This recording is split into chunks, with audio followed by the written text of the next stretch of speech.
Before we get into the video today, I just want to give a quick shout out to one of our sponsors, Gnostic TV. Gnostic TV is ancient wisdom reimagined. This is a Netflix for those who are spiritually curious and want a place to go where there is no censorship.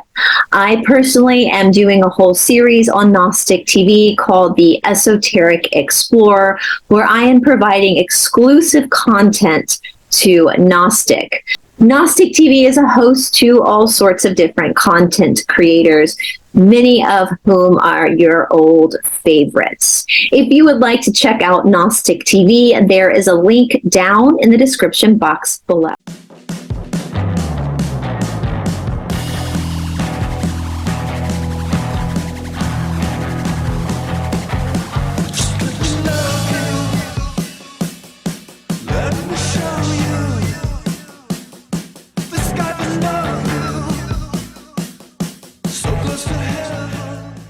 Hello, everybody. I know this is going to be a wonderful surprise for our audience because I think they enjoy this topic and enjoy my guests, Steve and Doug, just as much as I do.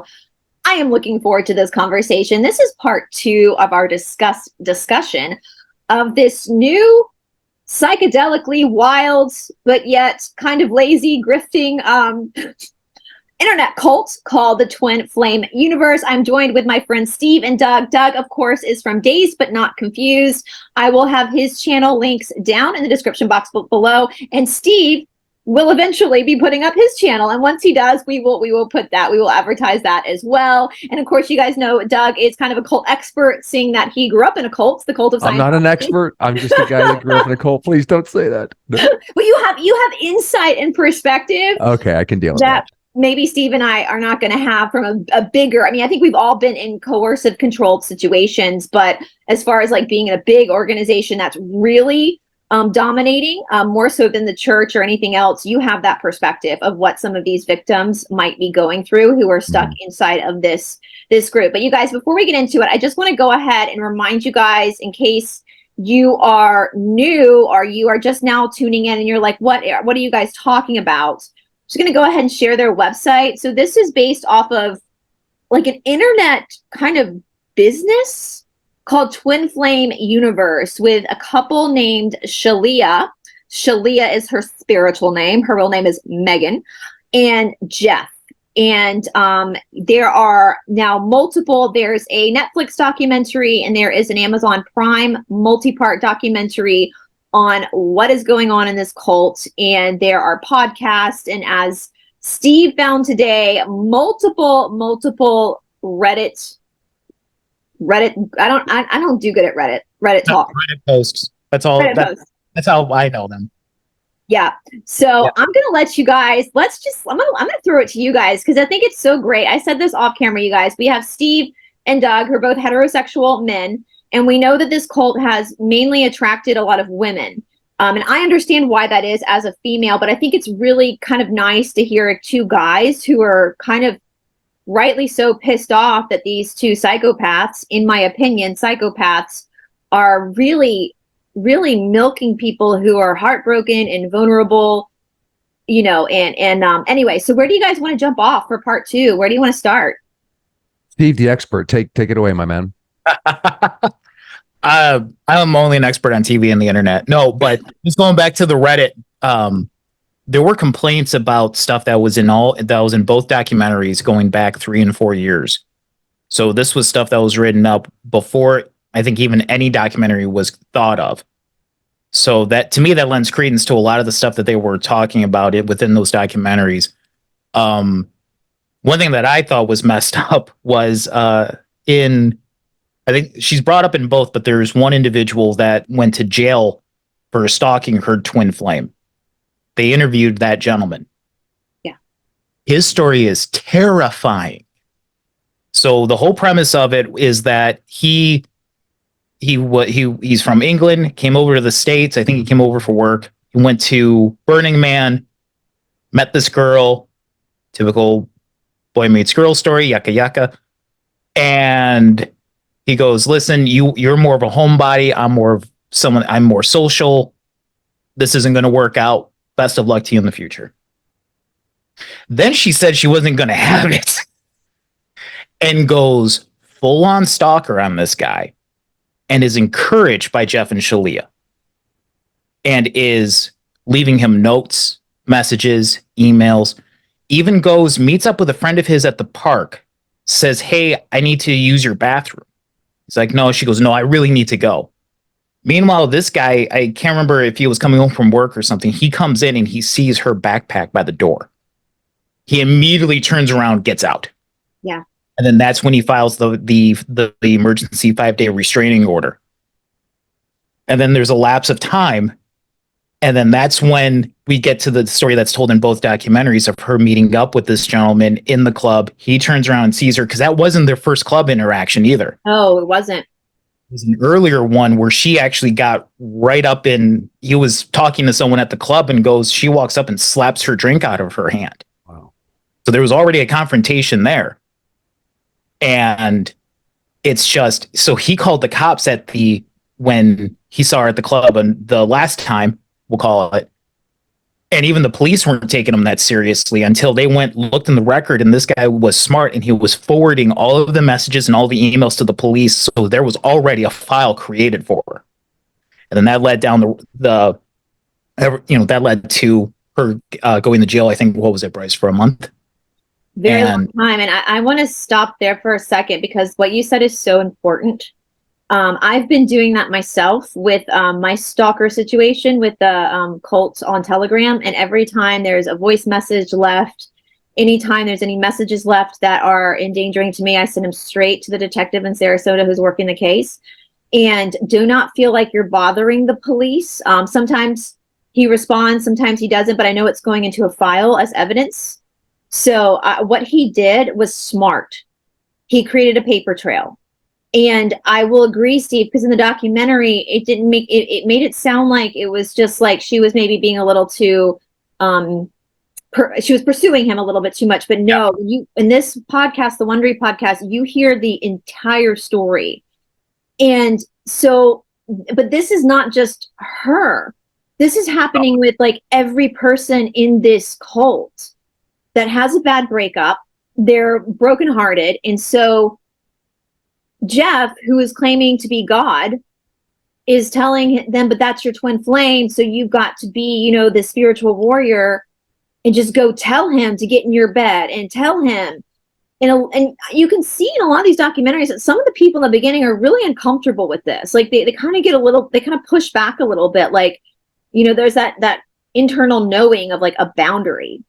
And so they definitely encourage this stalking behavior, which is, and I think when people are brokenhearted, they kind of get a little bit deranged and delusional anyway in their thought process. And so they become easily swayed and persuaded to do things that they typically wouldn't do. Does that make sense? Like if their emotions weren't heavily invested. So this is very scarily common, and that this could be almost considered like gang mentality in that, Well, it's that whole, okay, so this guy who I respect and look up to says I should do this, and then you get everyone else on there clapping like seals saying, yeah, go get him. That's your man. Go get him. And it's just, no, that's a recipe for disaster on everyone's part. I mean, she even left him a voicemail where it was, sorry, I forgot my notebook when I went to work this morning because I couldn't jot it down when I was listening to it. But she says to this gentleman, I would rather meet in private or go on a hike than go to a therapist who doesn't understand twin flames. Ladies and gentlemen, that's how you get shot and then buried in a shallow grave when you go hiking with these people. And it's just ridiculous. Yeah. Because that's the problem, because you have this behavior being encouraged like that. I mean, you say no enough times, someone's going to snap because they have that complete clash, right? You have it where this one thing, I can't have it. Well, if I can't have it, no one can. Yeah. And it's just terrifying. Right. And I would ask her like, well, honey, do you actually know what a twin flame is? And I know we briefly covered this in the first episode we did with Steve. And Doug, are you familiar with the twin flame theory?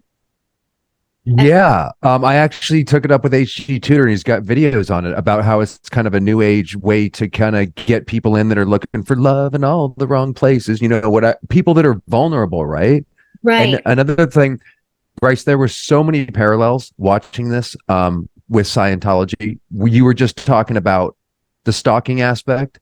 There's a equivalent of that where, they say go after your twin flame by any means necessary.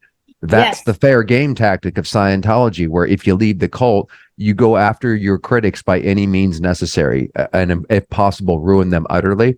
It's such an evil, evil, evil, simple grift. I gotta say, if your audience hasn't watched it, it's one of the best cult documentaries I've ever seen. I thought it was going to be corny when I saw the trailer, because it's such a simple grift.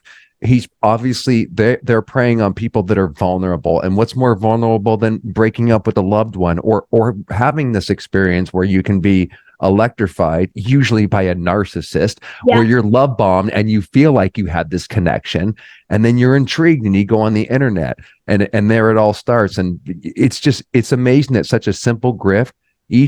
There's 3 episodes on the Netflix one, and each one is darker and darker. It's amazing how evil and how many layers that he takes this scam. I mean, it's even got an NXIVM aspect in it with the sex cult. You got the stalker aspect, and he changes people's gender. I mean, the level of mind fucking psychopathy that these two have created on a very simple, easy grift to do. Someone that's vulnerable looking for love I'm amazed it hasn't been shut down yet.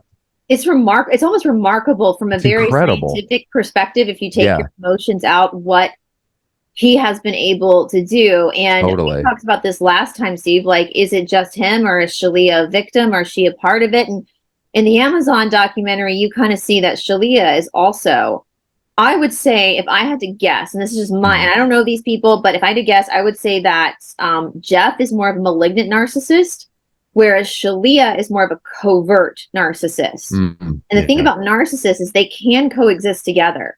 They can absolutely coexist together. And it's, as we're talking about the stalking, and I'm listening to you guys, and I'm looking at 2 men. What would happen if the tables were turned and it was a man that Jeff was telling this guy to go get his woman that had broken up with him? That's a good question. What would you say, Steve? It wouldn't have gotten it nearly as far, I think. No. Yeah, I agree. In jail, and everything taken away. Maybe not everything, but it would have, the law would have come down a whole lot harder. Absolutely. Going back really quick, Doug, to what you were talking about, it's such a simple grift. Yeah. But the thing is that it is layered. And that's exactly. It's a lot of simple stuff, but it's layered because you have the heartache. That's the hook that gets you in, right? Exactly. And then I can't remember the term, but it's that whole, you have to you have put so much time, effort, and resource into this one thing that even if it's terrible and you know it, you will not give it up because you have put your heart into it. Sunk cost fallacy. That's it. Thank you. And you look at the prices, and it's over $2,000 for the classes. Yeah, super expensive. Supplement materials. So now you have that heartache hook, and now you have that where it says, well, I've put all this time and effort into it. I'm getting because now let's look into the social media aspect of it, right? Because you have that little private group. It's the echo chamber. Yeah. And there are studies out there that say that the same kick or high that you get from getting a like on Facebook is equivalent to cocaine or heroin. I can't remember. Can I say that on YouTube? I'm sorry if I can't, Bryce. If I can, I'll edit it forward. It's no big deal. But it's an equivalent high. So now you have that, okay, heartache, I'm invested, and now I'm getting all of this positive information from all these complete strangers that have my story. And this is my only source of cope. It's my only source of dopamine, because my original source of dopamine took off and left. Right. It's just, it's all simple, but it's layered. Yeah. And it's dark. Yeah. And it's so crazy, Bryce. Like, I was watching this thing, and it looks so obvious, like a con, like they're laughing. Jeff's crazy that, sometimes he's abusing his wife on camera, and you can see her even kind of say, whoa. And it all looks like it shouldn't work. but he's got those people such under a spell. He's got this hypnotic stare, these blue eyes, and kind of a unique. I've never seen a cult like this. It's so fascinating, like you said, to study as to how deep you can take people on a simple hook, because he's an evil, evil fuck. I mean, how dark it gets. It's that changing the narcissism, gender isn't and it? such. Because Totally. like narcissists don't have Psychopathy, shame. maybe. Right? Yeah. He's not embarrassed by his actions. He thinks he's. I think he literally. He thinks he's Jesus. I think he actually. The ultimate he has that narcissism. psychosis. Yeah, where he believes Psychosis. Yeah. his own lie. I think. I believe you're right. He's been fed this lionization, you know, and I will say that's one thing that my boyfriend's really good about. In his Shala is like stopping the lionization. Like when a student starts to get, very overly thankful, he cuts it off right away. I'm just a teacher. I'm just a human being.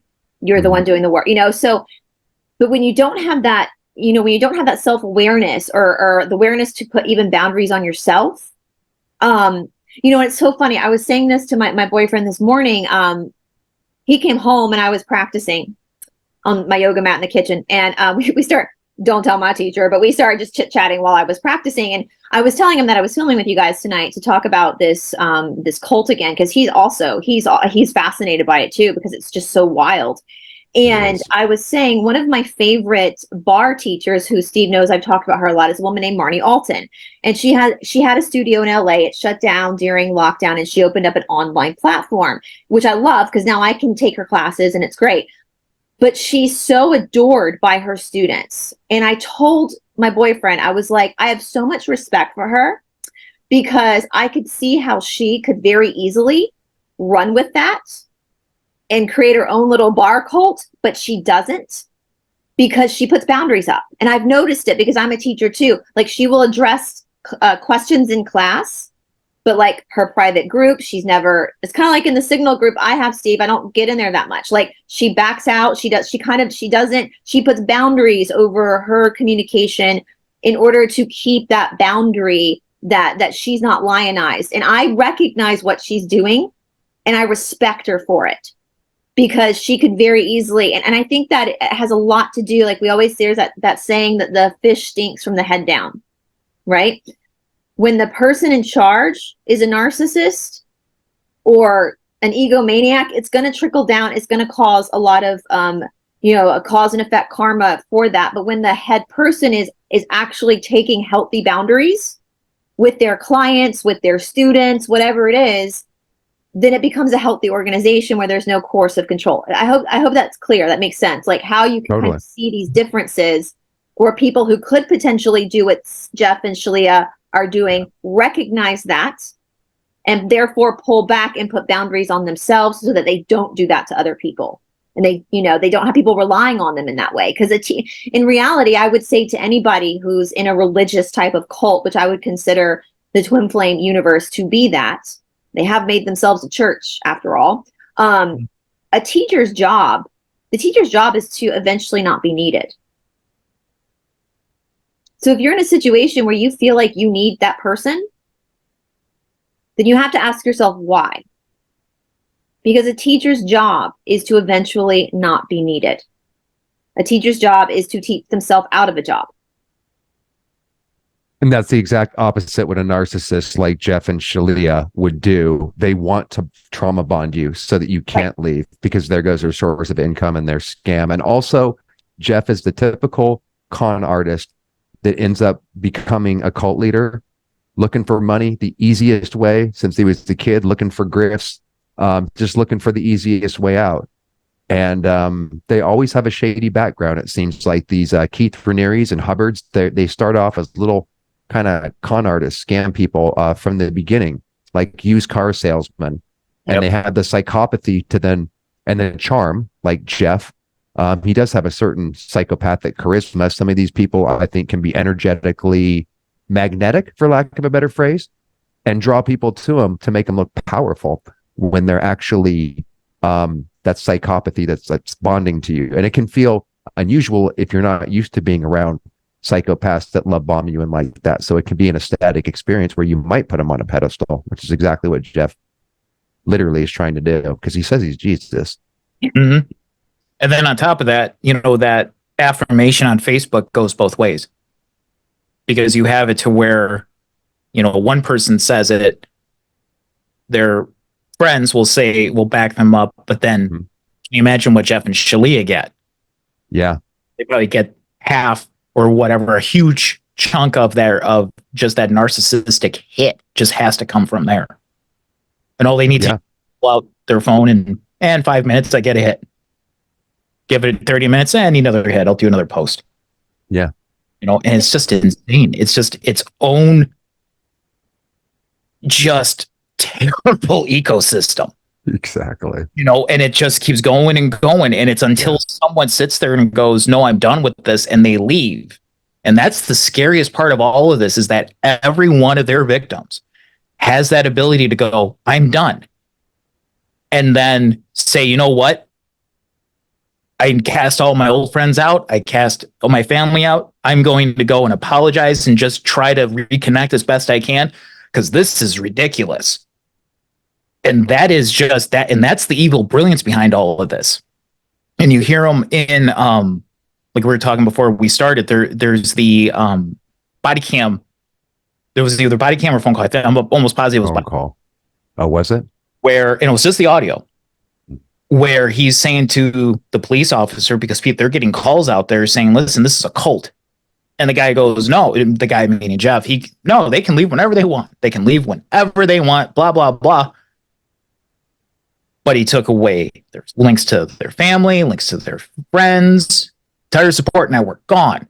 Work outside of the Twin Flames universe, gone. Money, gone. And so they're going out there, jumping off the sinking Titanic with nothing. And that's what's holding everyone in. And if anyone that's brave enough to go, you know what, despite all of that, I'm out of here, they can do it. Yeah.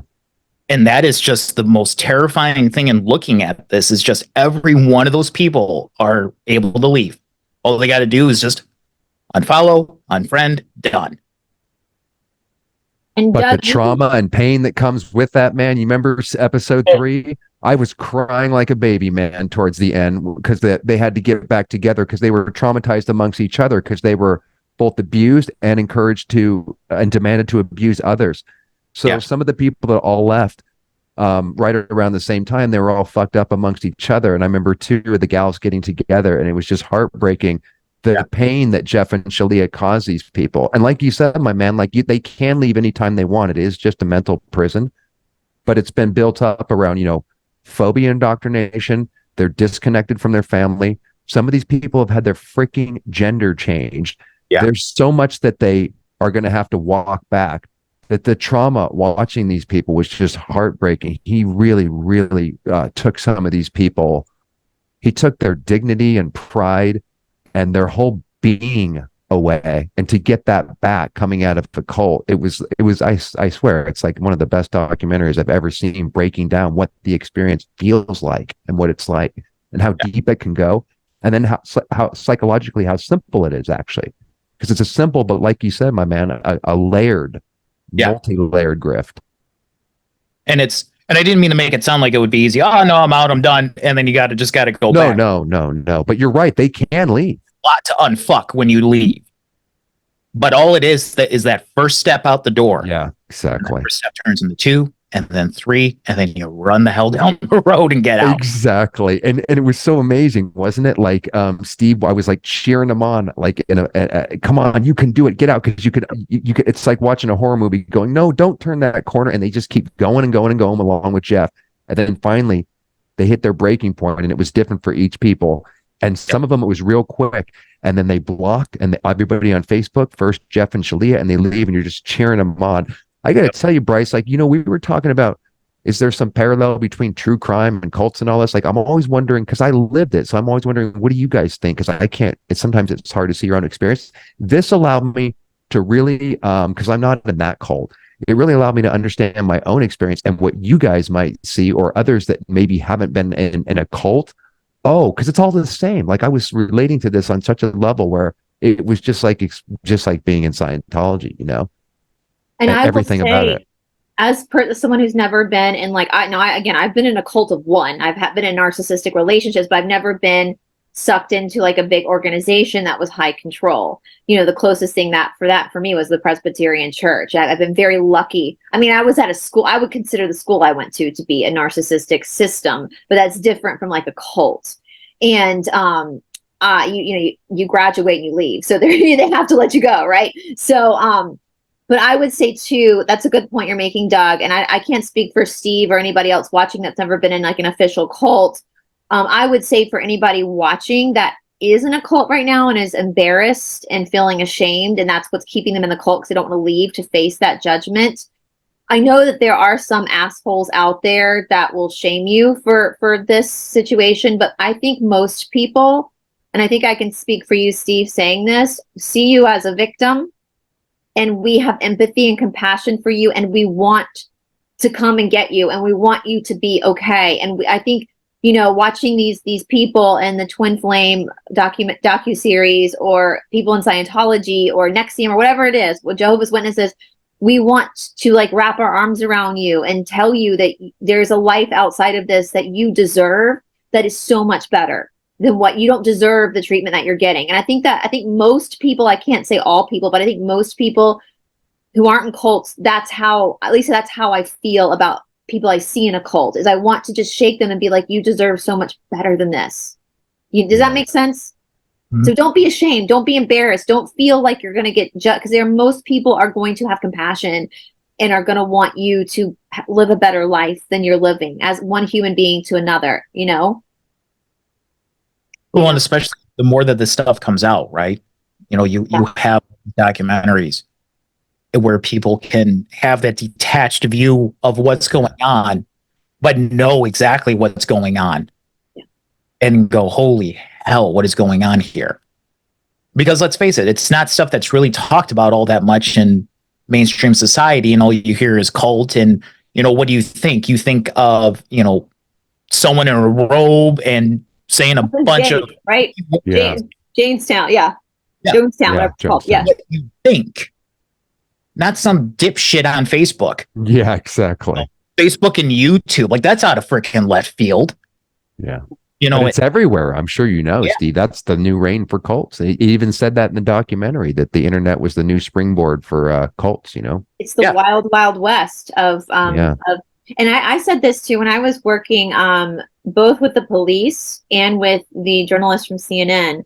I said, you know, you have to think about it this way. When we look at like the old school cult leaders, like L. Ron Hubbard, you know, like David Koresh, you know, like all these big enigmatic characters that have led these, being that cult leader for them was like a full-time job, because there was no internet. So they had to be in this charismatic character for all their followers 24/7.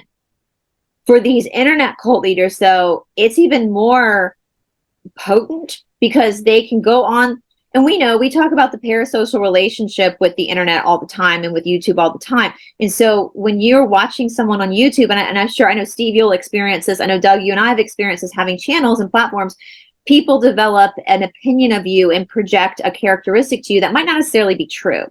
But if you're a cult leader, that works in your favor, because you can be charismatic for a 30-minute video, create this like identity of who you are, and there's some distance. And so people get this idea of you being almost godlike, and then you can go away for a little while, recharge, you know. So it's almost like it's even scarier, because at least with L. Ron Hubbard and like David Koresh, they had to go 24/7 in this with this, at least they were like really laboring to get their followers. The cult leaders in the past definitely had to hustle a lot harder than today's internet cult leaders have. They have it. These kids have it so easy nowadays, don't they? Poor Hubbard, right? If L. Ron Hubbard was alive, he'd be like, "You kids today, you'll." I know.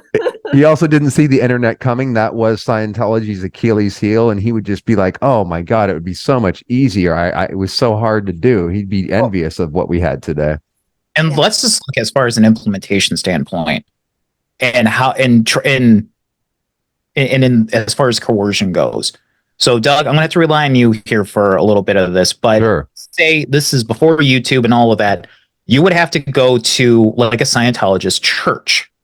So that indoctrination process had to have been much slower. You know, yeah, you'd have it from your parents or siblings, but the actual being there with the, what you call them, priests? I don't know. The dude in front. Okay. Is it the Commodore? Is that we call it the Commodore in Scientology? That's only if you meet Hubbard and shit. I mean, he was the Commodore. The Commodore Nobody got to meet him. The little people under him, the Commodorettes. Well, if you went into like a local org, well, I'll give you an example. Like there's this First Amendment auditor on YouTube who's always going out to their testing center here in Hollywood, California, and saving people from being roped in. It says Scientology, but they have the lights turned off, and they have these people in these happy steak uniforms, basically, real slick, standing outside trying to rope people in with the personality test. That's what they do, Steve. They would just, you're right. Yes, they bring it in slowly. And what they do is they get out here on Hollywood Boulevard, there's a lot of foreigners and tourists, people that don't even speak English. And you can just watch every day this auditor film people of people being roped in there. And they come out 2 hours later. And what they do is a 200 question personality test, which is designed to get inside your mind. And it asks you very vague questions and you answer yes, no, and maybe. So that takes at least an hour to do. It's designed to throw you off. And then they use that personality test to take you into a room and find your ruin.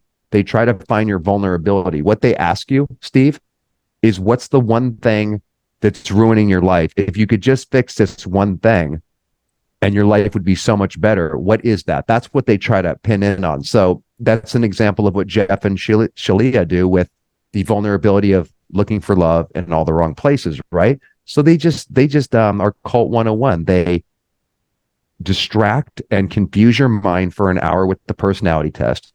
They do a kind of throwing the bones type fortune telling where they use this graph to try to hit on your ruin, and eventually they're going to get it. And then you, like I and my dad and my mom did, because we went through this process, open up, feel cathartic, and then they look right in your eyes and they say, Scientology can handle that. For $50 you can get started. So let's go ahead and get you on this communication course. That's a rough rundown of how it goes, Steve. Okay. But what I was getting at was eventually you walk out and leave. Yes, correct. Into the normal world.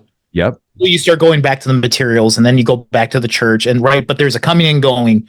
Exactly. And slow inching in. Yep. Stuff like Jeff and Shalia. This is, if they have hardcore. You sit down, you're in for 3 hours. By the end, you come back from a bad date at 10 o'clock at night. By 3 a.m., you're giving them your credit card number for that $2,200 course. Right.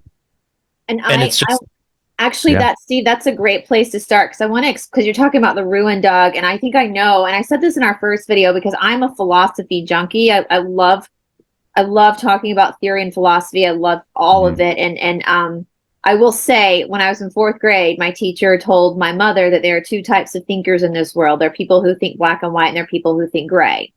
And she said, Bryce is a gray thinker. People who think black and white are really good in like math and science. They need a direct answer, logic. And people who think gray, those are your philosophers, your writer, your artist, where they like to contemplate different theories. And so this is something that I have studied many times before. And where this initially comes from, the phenomenon of twin flames, is from Plato's Symposium. And so, of course, Plato was the philosopher that lived, closer to the turn of the AD BC time, so you guys have to understand how old this is. And basically, I know what Jeff and Shalia are doing, because they're finding the ruin here, as you say, Doug, from the Scientology terms, with the idea of the romantic impulse of a twin flame. So when we look at Plato's Symposium, and guys, this is all etheric. We said this, Steve, there's no way to prove that somebody is there's no biological way to prove, there's no DNA testing, like it's all etherical, right? It's theory. It's not provable. But what a twin flame is, so when you go through the reincarnation cycle of when your soul keeps coming back and it's refining itself and learning lessons and growing and getting bigger, it's always trying to up the ante of how it can know itself, right? And so and it's very, according to Plato's Symposium, according to a lot of these old ancient philosophers that wrote about this phenomenon, this did not happen to every person. This was a very small, even the channelings from like the Palladians and the Cassiopeans hit on this sometimes. And they're like, guys, this is such a small phenomenon. Even if you're one of these people, don't worry about it, because your journey is to know yourself. So basically, according to this theory, a twin flame. So what happens is your soul has reincarnated so many times. It's learned all these lessons that it decides to up the ante. And so it splits itself into a divine masculine and into a divine feminine. So basically now you're not a half soul. You're a whole soul. Even if you are split, you are whole within yourself. So basically the intention of the soul doing this is, they talk about the mirror exercise, but it's literally like the two people mirror each other. And so twin flame relationships can be, in theory, some of the most toxic, some of the most violent and brutal relationships, because that person is showing you what your soul, it's direct reflection back. So what they do that triggers you is literally yourself triggering yourself. Okay. And so the only way that a twin flame relationship is going to flourish and be healthy, if you're romantically involved, you will be, according to theory, you will be very sexually attracted to your twin, because you're trying to put yourself back together. As Plato says, you recognize there's a need to put back together. Now, it can be healthy and good if both of the people have worked on themselves. But if they have not done any work on themselves alone, their own stuff, it's going to fall apart and it's going to be toxic. All right. And so the way I see it, if this phenomenon is real, if it exists, then this other person walking around that's the same soul as you, once this life is over anyway, you're just going to be back together. You're always going to. So what is the aggression? But what Shalia and Doug have done, or Doug, now I'm going to call him Doug. Hey, I had nothing to do with it. I find that man repulsive. Now I'm calling it Shalia and Doug. I'm acting like my mother, Steve. Just don't call me Jeff or Shalia. $11. You. You were saying, Stevie, I was the oldest, but my mother would go through all of her sisters' names before she got to me. Deb, Kath, Mary Jo, Bryce. So, that does that. Yes. Every time. So anyway, Jeff and Shalia, what they have done, so if somebody goes on a date and they're feeling a huge romantic attraction to this person, or they really are intrigued by this person, and then the person's like, you know what, I'm not interested, that doesn't mean that they're your twin. So they've taken this and they've said, this feeling that you're having is because that person is your same soul. So that's the ruin. So to justify, so this pain that they're feeling, this push-pull reaction the other person is having, is now logical and justified in their mind as, oh, it's because we're the same. It's not because maybe this guy is not interested. And I want to say something too, because I had a therapist say this to me when I was going through my trauma therapy, and it really changed my perspective on things. Sometimes we mistake toxic relationships for passionate ones. Healthy relationships are meh. Like my relationship is meh. And I don't mind saying that. I don't think he minds me saying that, because it's calm. We don't fight that much. We don't scream and yell. We're very compatible. We respect each other. There's no drama. I'm not sitting there screaming to see his cell phone, wondering if he's cheating on me. Like, none of that exists, because we're too healthy. We're two people who work on ourselves, and we're not. And when my therapist said that to me, that I was confusing toxicity with passion, I was like, oh, ding dong, I got it. So that's what Shalia and Jeff are playing with. They're saying, oh, this toxicity, which is what we're really talking about, is toxicity, is actually good. It's passion. Fight for it. Be in that romantic novel. It's a rom-com, and so that's the ruin, I would assume. Like, this is, and so it starts to manipulate your mind. And after that, you're hooked. You're hooked. They got you, don't they? Well said. Exactly. And we it's know so simple, isn't it? It's so simple. It's so simple, and it's I know the twin flame thing has become, and I said this in our last video, because I do on Tuesdays, Doug, I've been reading through a lot of different channeled work and talking about it and looking at it. And this has come up a lot, and I've spoken on it because I do know what this, I've studied Plato's Symposium. I do know exactly where this comes from. And I want to just say, like, right now, and I hope, Steve, I hope that I've made it clear in the past, like, this is a very rare thing that happens. You know, Jeff and Shalia are selling this, that everybody has one. No, no, no, they don't. They don't. And that's okay. Like, you're not more special if you have one or not, you know, that, and that's an us versus them, isn't it? Like, to think, oh, well, I'm on a twin flame journey and you, lowly person, are not, so you would never. Yeah, it's a way to be special and elitist, which is what a cult will sell you too. It feels great to feel like you have the special answers. That's why religion and everything sells, because you have the answers and others don't. Exactly. But there's also the mission. Like, you two unite, harmonious union, then you go on your mission. What the fuck is this, Batman? And I know, we're just dating and trying to get to know somebody. I mean, that's another thing, right? They take it so damn seriously and it becomes all encompassing. Their life is about meeting this mate. It's like, why don't you just go about your life and your job and have it happen organically? It's so obsessive and all encompassing. It's crazy to actually watch these people. You just want to say, get out of this and relax. Love will come to you, you know? You don't take it so damn seriously. But like Bryce said, that's how they hook you in. Once they got that hook, it's all downhill from there. And why don't you want to be with somebody that ran from you and was filing restraining orders on you? Why would you?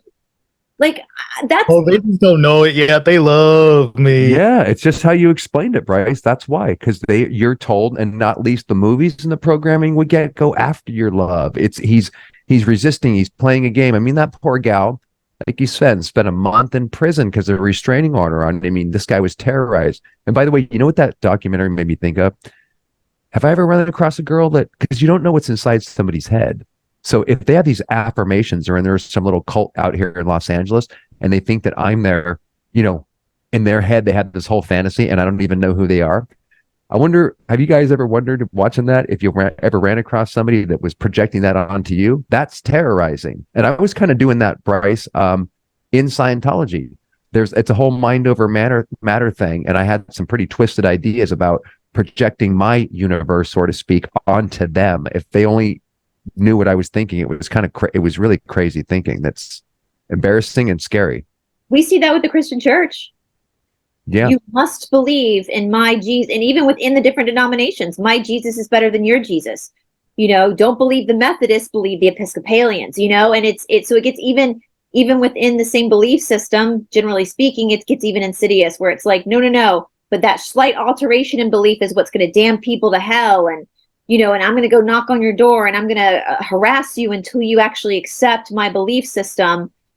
So this is very, very, very, it's interesting. I was saying this on Catherine Edwards' show yesterday, actually. I had watched an Andrew Gold podcast with some guy who's actually, Doug, he was an ex-Scientologist who's done a huge study in trauma and the way trauma changed. It was interesting. But yeah, I saw that one. Andrew Gold made a very interesting comment where he said he had interviewed, and I really like his channel because he's very fair. He seems to be very fair with people. And he'd interviewed somebody that believes that the gender you're born into is real, and that, you know, transgendered people are not the gender they're trying to be biologically. And Andrew Gold made the statement saying he doesn't hate transgendered people. He just has a different more of a scientific perspective on biology. And he had posted a clip of the conversation on his Instagram or something. And one of his past guests had commented, like, I thought you were better than this. And Andrew commented back something like, I'm paraphrasing, guys, go watch the episode. I'll try to link it in the description box below, where he said, I'm sorry you feel that way, or you're entitled to your own opinions, or something like that. And he kind of elaborated, like, to say, I thought you were better than this, to believe that your opinion is the standard of truth. And anybody who has a conflicting opinion to yours is that thus they're therefore less than you, is also an us versus them. You know, and instead of just being open to hearing what other people have to say and like agreeing to disagree and respecting people, you know, and that feeds into, again, that cult behavior of, I know something you don't know, so therefore that makes me better than you.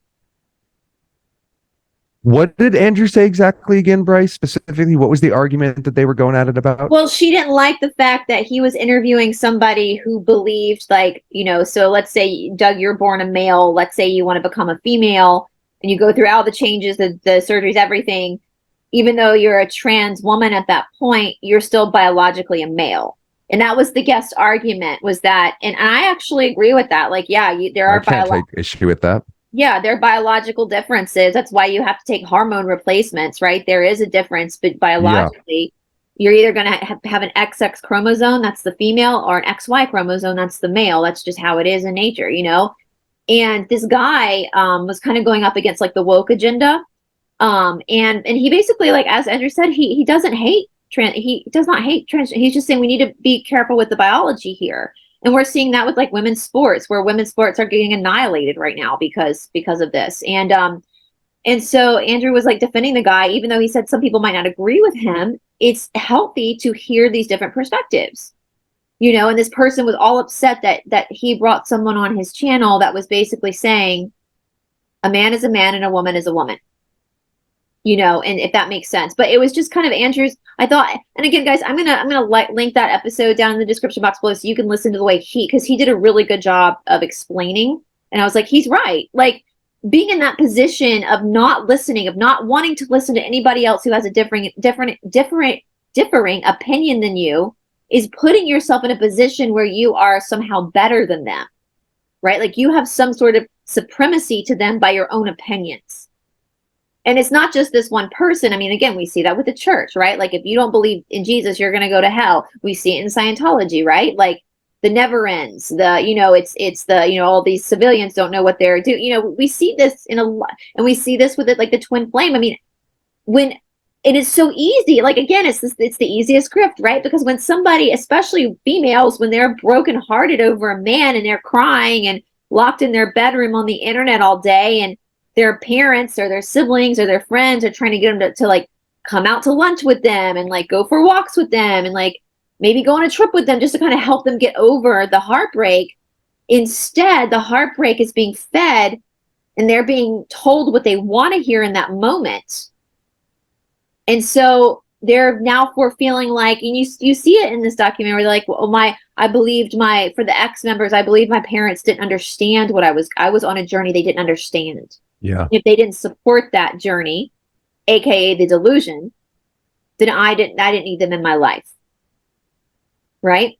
And it's always important to have people who have opposite views from you around you. What was it, a Mark Twain quote where he said something like, if you find yourself agreeing with the masses, double check your opinion or something? Well, I don't know what the exact quote is, but you know, if you find yourself agreeing with the masses, you need to do some self-reflection.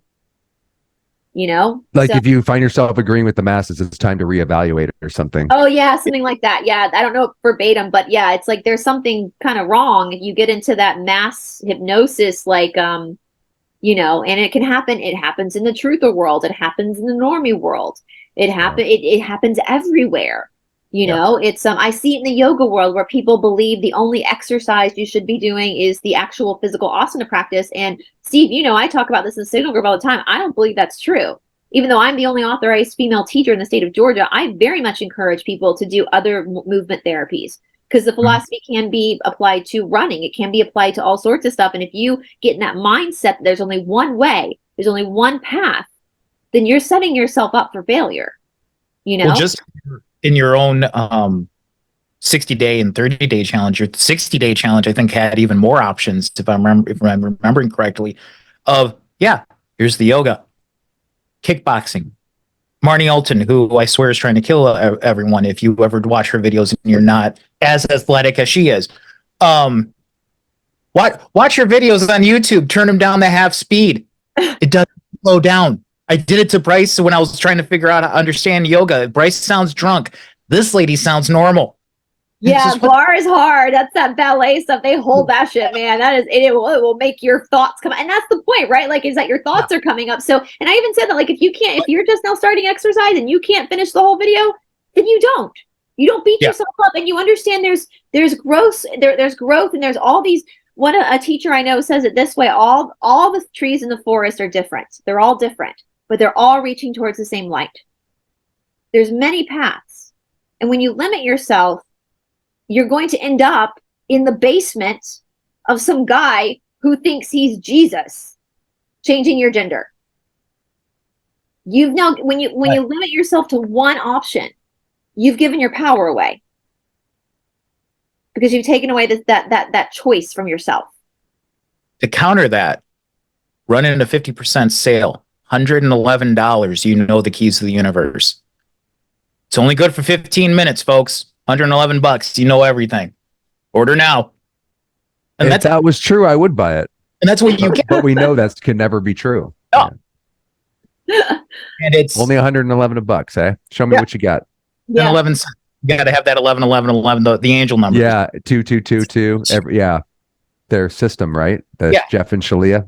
That to me is so scammy. I'm like, I don't even know. No shit. Know any yoga shalas who have any type of shit like that. Like, it's all like, you know, the drop-ins 20, class pack is 75. Like, just regular prices, you know. And well, that's the thing too. So how it starts is when you first get on, you're working with Jeff and Shalia for this outside guy that's not in the group that you're pursuing.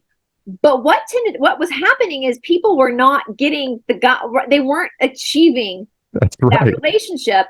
And so they had to start saying, oh, well, we spoke to God, we channeled God, because, you know, I'm Jesus. And it turns out, oops, that wasn't your twin flame. But you know who is your twin flame? Joe Schmo over here. He's your twin flame. And that one girl, what was her name? Marley or something, or the young one? Well, I can't remember her name. Where I think it was Marley. Oh my God, that poor girl. You got so brutalized. You could just tell she was being tormented. She was with some, and then at the end she says, "Wow, I was just with some random guy the whole time," and she was miserable. She had to keep it the facade the hardest, and you could tell she was hurting the most. And she was so innocent and naive, and just felt for Marley, man. Well, he was the perfect victim for that cult, man.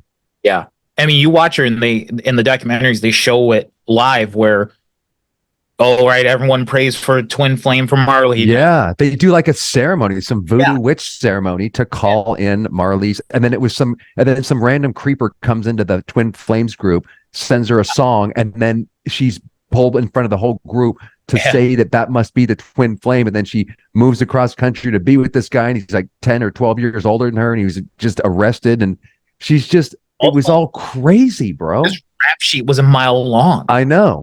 The thing is, you look at her, and it's just, you can just see that those were not tears of joy. No, she burst into tears. She was like, oh shit, this guy was harassing her on Facebook, and oh, that must be your exactly. He was a stalker.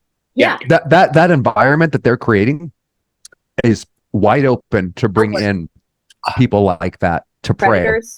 I wish I could find it, but there was even a post on Reddit of this I think it was a young lady that she went to the bar, locked eyes with this guy, comes home, goes out to get like a snack at a gas station, you know, like chips and whatever, comes back, and there's pounding on the door.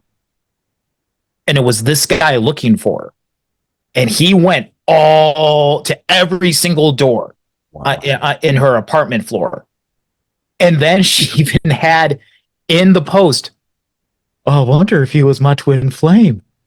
Maybe I should have let him in. And it's like, this guy is ready to serve you the eviction notice to your meat suit. Do you really want to mess with it? Yeah. You could draw on door at 3 a.m. And you think it's your twin flame. That is the other. Love. Steve, it must be love. It's gotta be love because he good people. He loves me. Are you kidding me?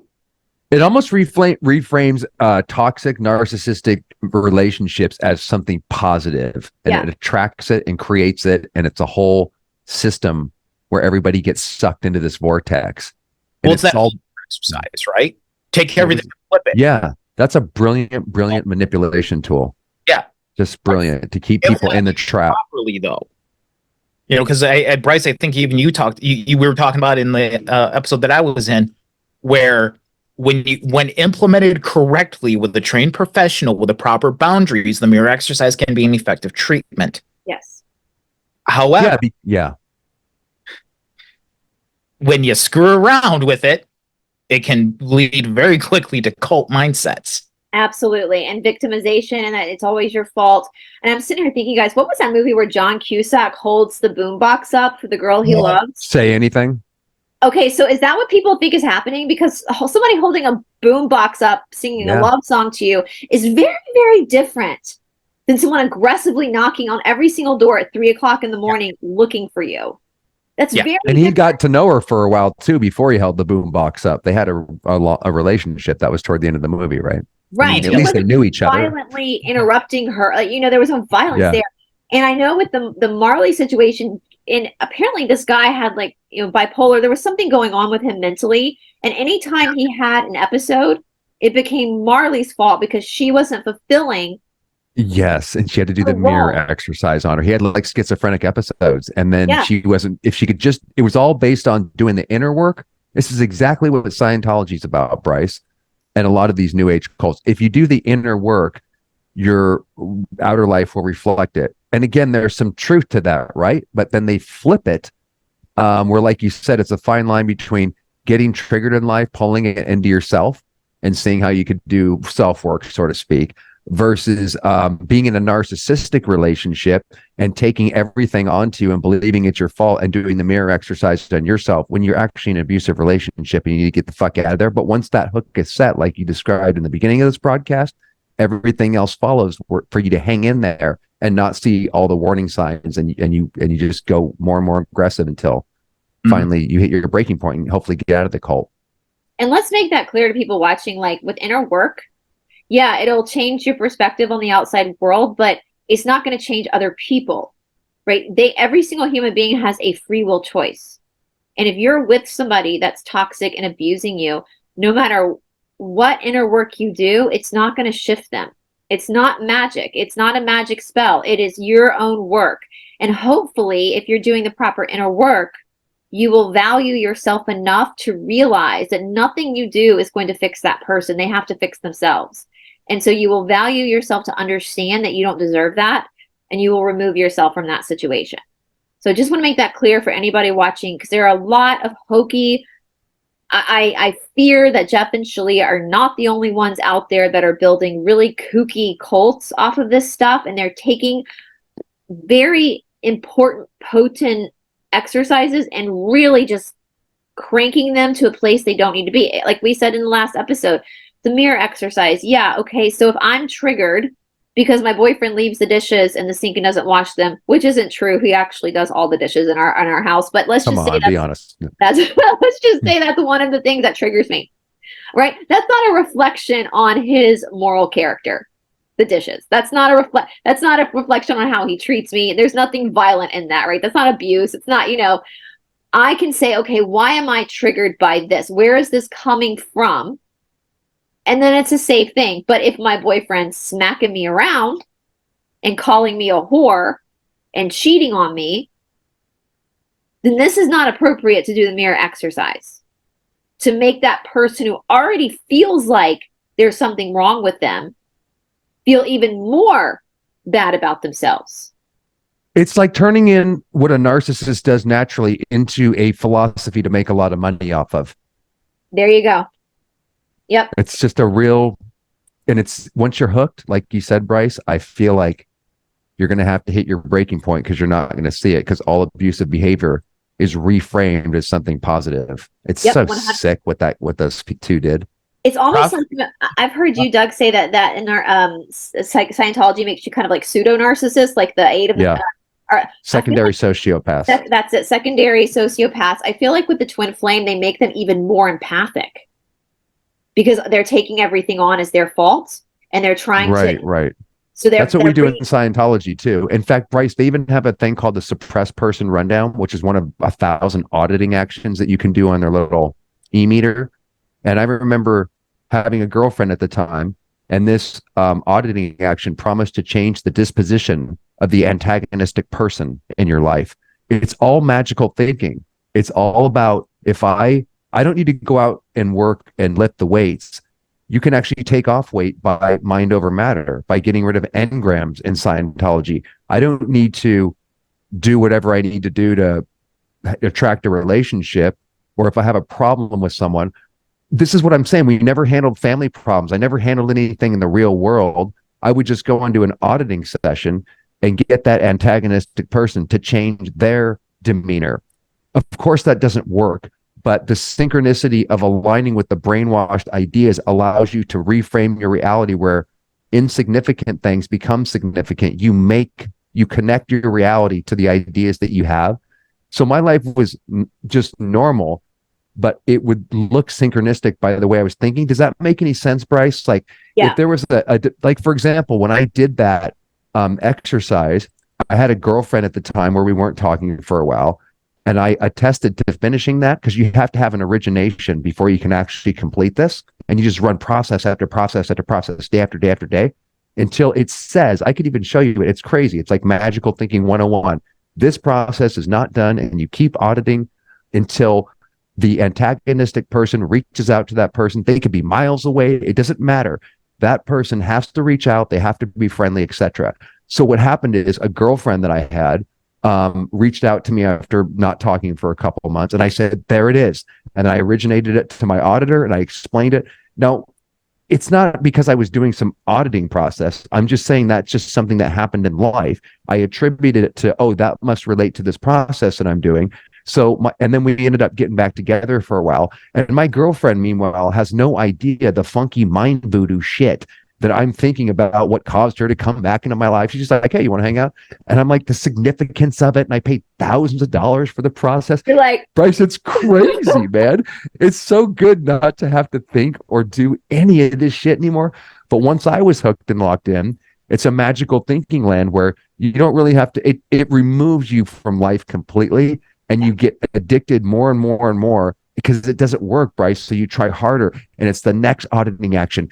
And but the suppressed person rundown worked. I got my girlfriend back. So it's just this mind fuck of magical thinking where if you just, I finally was like trying to mind over matter acting jobs. And then it hit me where I finally got high enough on their bridge where I'm like, why don't I just promote myself more? Why don't I try in the physical world to actually do actions that will bring this forward? And I got my first major job shortly after that. And I never actually went back to Scientology from that point forward, really. But I was spending so much time trying to get up to the confidential levels. The next level is going to work. Well, I have had some wins. I've connected it in my life where I just needed to get the fuck out of there and do normal shit. But I was so trained in that magical thinking where that's where it's at. If I can't manifest it, physicality and doing that stuff is beneath me. It has to be done mind over matter because that's what they drill into. It's also silly, but it's unbelievably dangerous. I mean, I get it. It's like chasing the dragon, right? It's like when people do that first hit of a drug and they're really high. Right. They never get the same highs. They're constantly chasing that. And, you know, and it's, I just picture Doug going home, be like, I'm a warlock. I mean, basically, you know, it's shield my mind, man. Yeah. This is the world's mind, you know, but it's so crazy. They're turning like the girl who got arrested, like when she got out of jail, what did he say? Something like, I now trust you completely because you're just like a spiritual warrior. And so this horrific experience, that if she wasn't in this cult, she probably would not have stalked this guy. Right. No. Because she had her thinking reframed, where everything was reframed, and she couldn't make her way out of that mind trap. But here's the thing. I'm sorry, go ahead, Steve. I'm sorry, Bryce. No, Doug, kind of to prove your point, this individual was in jail 30 days. Posted, I think her bond was $150,000. And her parents had to like give up their retirement or something to pay it, right? That I can't remember. But even 30 days, $150K. What does she do? Right back to Jeff and Shalia. Exactly. And they re-abused her. You know? Shit. Just how strong that. Because you'd think after 30 days of just sitting there alone, I don't know if you're alone in a cell. She was doing the mirror exercise in the freaking cell. That's just it. It's that you just plant that seed and it takes. Exactly. You That's got the it. Prison of belief. That's what I'm learning while we're talking. Exactly. You just plant that seed and bam, it takes care of itself. I don't want to say normal human being, but I'm sorry. If I found myself in jail for 30 days having to shell out $150K, my first thought would be, this shit, I'm out. But you wouldn't if you had a lot of brainwashing like her, had your reality reframed, and are trying to use the only tools you know, the mirror exercise, to get yourself out of this situation, because her critical thinking had long been shut down. It's crazy. And even Keely, Marley's sister, mentioned that. Where when she reunited with Angie, and she goes, I can't even believe, she goes, it's taking me forever to start thinking for myself again. Yeah, and it really does. Like, I can attest to that. the last time is I made a decision for myself, and even her marriage was like falling apart. Yeah. You know, and she was living in like a trailer in something that looked like she lost everything to Yeah. this cult. And I applaud her for speaking out. And you know, it's and for we did see in a lot of situations that the people, there was that one girl, and I can't remember if it was a Netflix documentary or the Amazon. Have you seen the Amazon one, Doug? The Amazon Prime one? Yeah, I've seen both of them. Where she basically, when he told the girl that she was actually a guy, she was like, no. And she That kept was the pushing Netflix. back. Oh, are you talking about when she was talking to her mom? When she No, finally went to her mom? Okay. I It was- forgot. It was- She had long, thick hair, and that's when he started changing people's gender. And he was like, Yeah. you are actually the divine masculine. And she's like, no, I'm not. And she just kept saying no. And he was like using the he, him pronoun. She was like, no, I'm a she. I'm a female. Right. She And I resisted that liked part. her sassy ass. She was like, no, Me too. I'm Yeah. a female. So for some people, that was a breaking point. For some people they were have like, that's the thing. You bring up a great point, Bryce, because you never know where someone's line is going to be. yeah, Because certain people have different values. They can't take necessarily everything away from you. What kept me away from signing the billion-year contract and being part of the elite, like, you know, Aaron and Mike Rinder and stuff in Scientology, is that I needed to be an actor. So that was something they couldn't take away from me. right. For Marty Rathbun, which is one of the top defectors of Scientology, who kind of went back to the cult. It's a long story. His breaking point was when he got thrown in the hole, the prison. He's like, he got imprisoned by the leader with all the top executives, and that was his breaking point. So people sometimes do have a selected thing where you're like, nope, I'll buy everything else, but you're not taking that. Yeah. Mhm. And for some people, they were saying that when he came out and said he was Jesus, that's what That was snapped it. them out of it. Yeah. And I just want to make that clear to you guys watching, because there's so many people out there claiming to be prophets, claiming all these Yeah. things. And I'm just, as somebody who does have a very, very strong belief in a God or in a higher consciousness, I'm very woo-woo myself. I'm very spiritual. I believe in the weird stuff in life. I just want to make everyone understand there is not one person on this planet that is more attuned to that than you are. I don't believe in prophets. I don't believe in that. I think we all have that ability to listen to that inner voice, as we talked about, Doug, a couple days ago, that inner voice inside of you. So please do not give your power over to somebody who claims to be an incarnated God, an incarnated higher being. If somebody was an incarnated higher being, master, whatever, they would probably be very humble. Yeah. You probably never hear about them. Yeah, they would not say anything, and they would understand the value of you living out your own life and making your own decisions. So I just want to make that very clear. If somebody gives themselves, and even like the name guru, in the Indian culture, the teachers don't give themselves that name. That is a name, and it means master teacher, basically. That is a name the students give the teacher. If a teacher gives themselves the name guru, run. Run. Do not stick around. That's bad news. Like what was Keith Raniere's name? Vanguard. Yeah, that doesn't do it for you, Bryce. That doesn't. That Listen, gives you red I flags. joked about this, and I don't mean to be insensitive. Vanguard. I have told my friend Kelly this as well, and she kind of laughed. I was like, that Keith Raniere, man, he had to form a cult just to get girls, because He otherwise, freaking did, though. You're right about that. There's no way so that gross. dude's getting laid without it. No way. otherwise, like just so gross. I'm like, Disgusting. I had to form a cult to get girls, because Totally. And a lot of men do that just for that very reason. yeah, if somebody's telling you to come to volleyball at 10 o'clock at night, Yeah. And he's sweating, he's got a headband, and that guy looks like a predator. yeah, He looks absolutely. like a predator. Like, when I was watching Seduced, and my friend Kelly was in the documentary Seduced, when I was watching that and listening to them explain this, I was like, like, I just was like, as a woman, I was like, like, that would be like my breaking point. I'd be like, get the fuck off. Like, this is so gross. I just can't. Like, this is so disgusting. Like, I can't imagine that body. I hate to be grabbing, but like that body on top of me, I'd just be like, Oh my God. I can't get that. I can't get that out of my head. That is so disgusting. Right. I mean, he got laid a lot. And it's like, as soon as that dude's body would go over the female, if I was a female, exactly, Bryce, I'd be like, I'm out. Where's the door? the sweatiness That's it. of him. I just, like, I just can't. Like, God. Oh, good God. It's moist. Stop Too it. much. I think you just caused all the viewers to tune Well, out, I'm man. like We had them outside for an that hour here, Bryce, and they're all and that tuned out now, beautiful man. little girl in India, I mean, she Yeah, was so young, and I saw there was a I scene know. in Seduce where my friend Kelly, who's been on my channel a lot, is talking to India, and they get emotional, and she was like, I saw, because Kelly's older, and she was like, you're my children's age. I can't remember what she said, but she got emotional. She's like, I saw you losing weight, and I should have said something. I should have gone to your, but that's like you said, Doug, in like in the Netflix documentary at the end when the ex-survivors are talking and they're having those moments of realization together, and that like forgiving each other for the way Yeah, that they behaved. The cult of consciousness, she has a t-shirt that says sorry for the way I behaved when I was in a cult, or that's something great. like it's not really you. And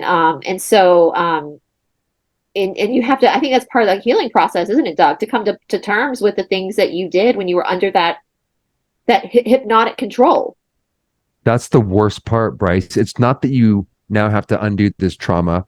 I couldn't think for myself. That's why I could relate to this documentary so much. I mean, it really does a number on your. I didn't know what my favorite color was, as we talked about. I didn't know what my likes were, dislikes were. It really takes a while to get your own thinking back. I had to stop thinking in terms of, because I had so many words programmed into me that mean nothing in the outside world.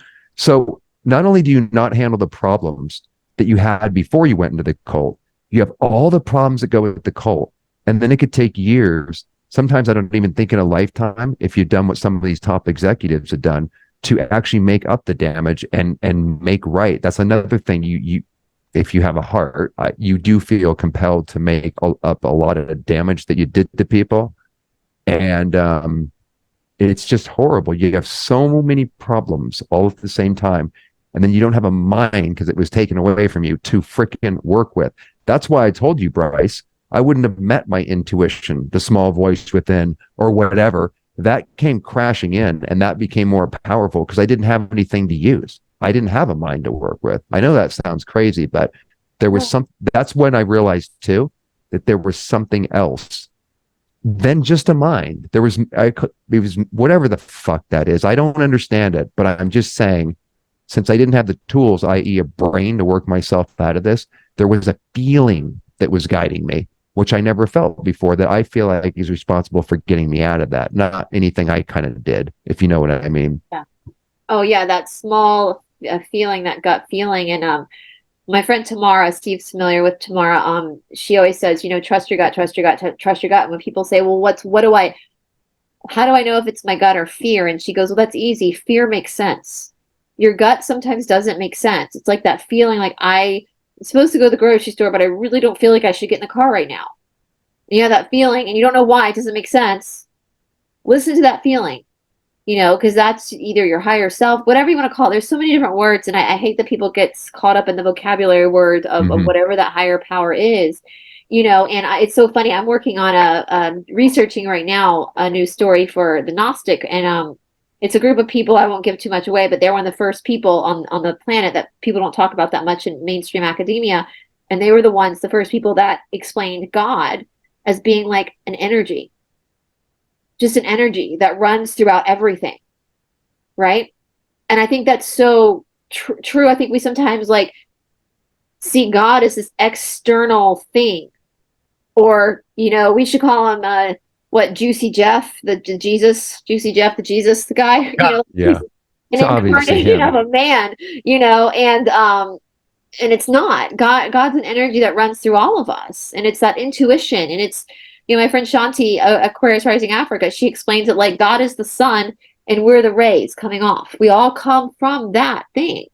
And I will say, according to the law of one, for that theory, well, third density where we're in right now is not the density of knowing. We're not here to like know. This is the density of choice.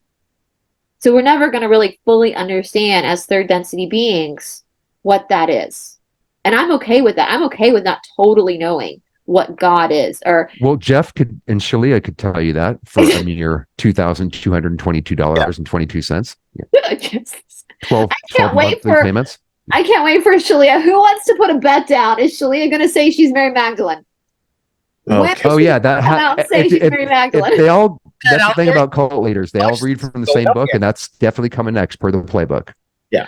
We'll put money on. You heard it here first, folks. She went from Megan to Shalia to Magdalene. So anyway, Surprised she hasn't done that already. And like you said, Bryce, or maybe it was Steve, I think that she'll cut and run if she'll throw him under the bus. And it's not, and they're both probably narcissists. And when they collide, I think she'll try to do everything she can to cut and run. And Jeff's going to be left holding the bag. I mean, hopefully they'll both be left holding the bag. So I was watching someone, I can't remember the channel, but earlier today, claims to be inside of the Facebook group and is reading. Oh, I saw that video today. I was just watching that.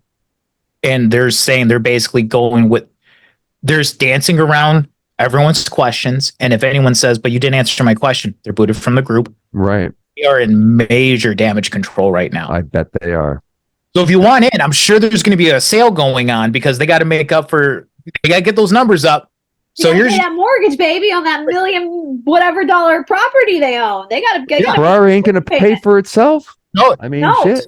Is there? Holy Chanel, Chanel's not going to buy itself, you know? Chanel, are they the most materialistic people and they don't even hide it, Bryce? No, they don't realize that's the opposite of what a real quote guru would be doing. Like, dude, calm down a little on showing off the Chanel and talking about your Ferrari and this shit. It's so that's what I'm saying. I feel like he's laughing at these people. Like he's got the narcissist. He must be getting off on how transparent he actually is, but he's got something where they can't see through it. You know, I do understand that, by the way, because it looks ridiculous from the outside. You have to kind of give them some respect that they're willing to be that bold with how much they love materialism.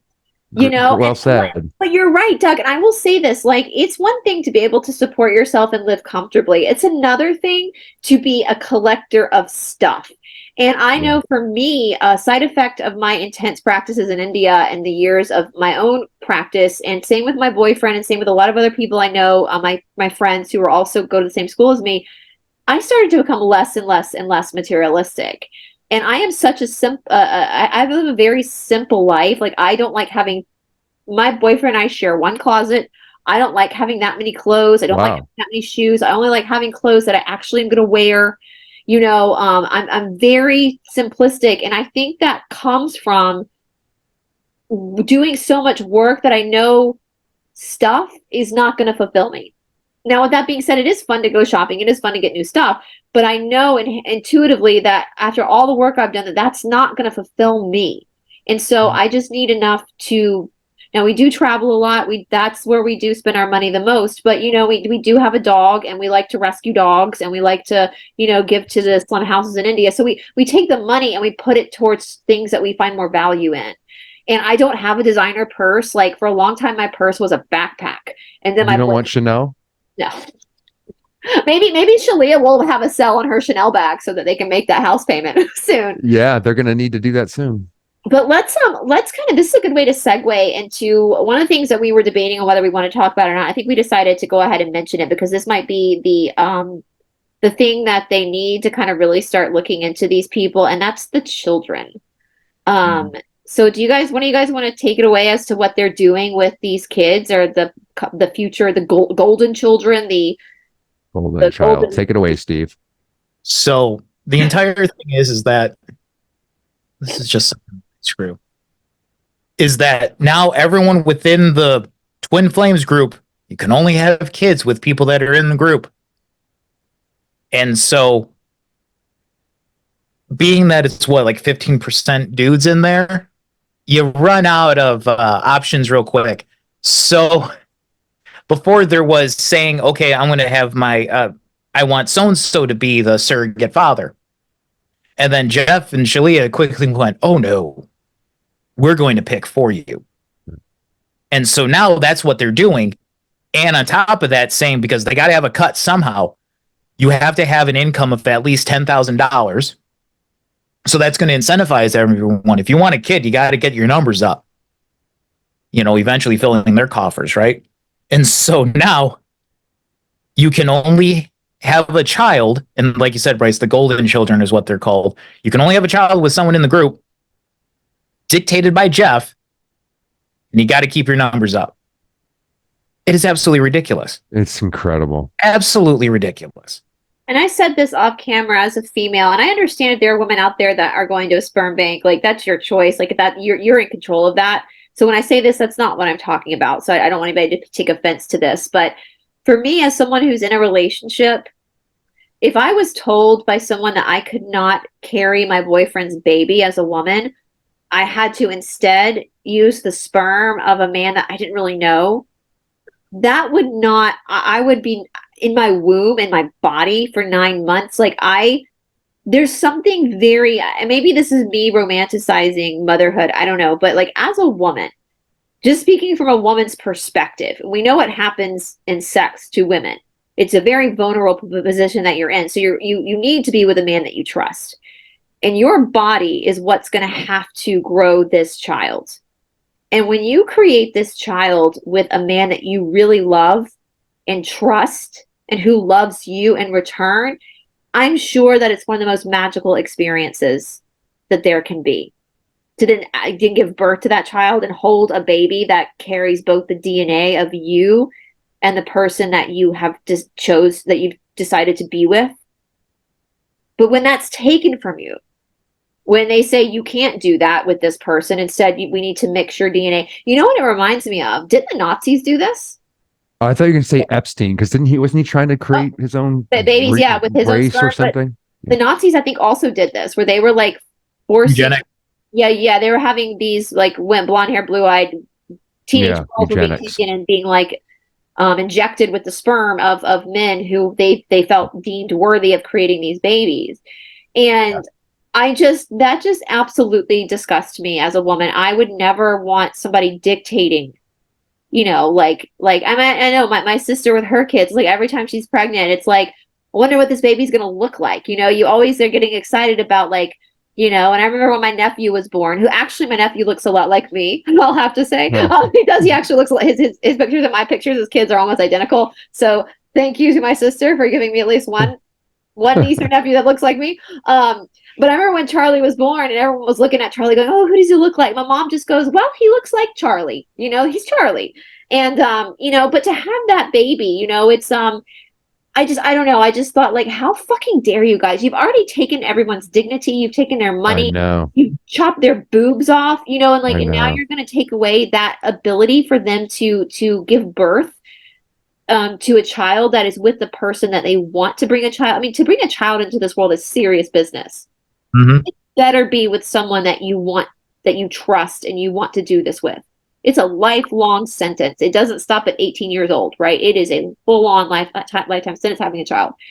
And not only that, Steve and Doug, they were even saying that once the children were born, Doug and Shalia were going to assign which babies were twin flames with each other. So now you've stripped your unborn child of any opportunity to not only leave this cult. I mean, as you guys are dudes, and I know that guys have a different perspective on children than women do. I know there's a different, but if you had a child, if you guys had a child, wouldn't you want to raise your child in an environment where as adults you would want them to have healthy sexual, you might not want to know about it, but you would want them to be able to find love for themselves. Mm-hmm. Of course. Yeah. And that's just, I mean, that's where the joke, you know, of the dad sitting there cleaning a shotgun as the young man comes walking up, take his daughter on a date, and he's like, so she's going to be home at 9, right? Sir, it's 8:55. Did I stutter? And then he racks around into the chamber. There's a reason why that joke exists. Yeah. And that's just it, is just the sheer insanity, like you mentioned, Bryce, being able to go to a sperm bank. At the very least, you have for lack of a better phrase, you have a menu to look at. Yeah. You're in control of it. Yeah. Whereas you got whack job Jesus over there going, no, I'm going to take control of this. And then bring it and then say, okay, well, you two pair off as, I mean, I can't even imagine that even if that worked, would someone actually sit there and just go, not with my kid? Like, would that be a breaking point? I would think that it's amazing. Like they just keep pushing it and pushing it and pushing it as to the absurdity and the more control. anybody that would stay around after that, because they surely a memory or two would spark back going, wasn't I looking for a twin flame and that existed in the wider world? How the hell did my life get to this situation where he's choosing, you know, and then it's gotten so lunatic because I think he's getting more and more psychopathic and losing control. And then with the documentaries, as a narcissist, he would like the bad fuel that he'd be getting from that. It doesn't matter if it's good or bad. But I think he's disintegrating into madness, as all cult leaders eventually do. The control gets more and more. And then hopefully the more absurd he gets, this being the latest, hopefully this will cause a mass exodus. I don't know who would stay around with that kind of bullshit, man. I don't know either. I mean, you look at their website. It's terrifying. I looked at their website, I think, with you, Steve, and we looked at some of the pictures of the coaches. You could see where people have been gender swapped. And you have to like question, oh my God, did you make this decision yourself? Because you can't reverse that. That's not reversible. I know. It should be a crime what these people are doing because they were coerced to change their gender in almost all cases. It's not their own free will choice, man. No, it's not. And this is something that I wanted to say to hopefully I went back and forth. I said Steve and I went back and forth. We talked about it before air. I'm just going to say allegedly because obviously I'm not in this cult, but this is just what the information we've been given. Shalia and Jeff had a child. They did insemination because they wanted to be able, from what I understand, to make sure it was a female. And so they could pick the embryo that was the female. This child, according to their Instagram, which Steve, you said that looks like it might be taken down their Instagram, the baby has been born. It's a baby.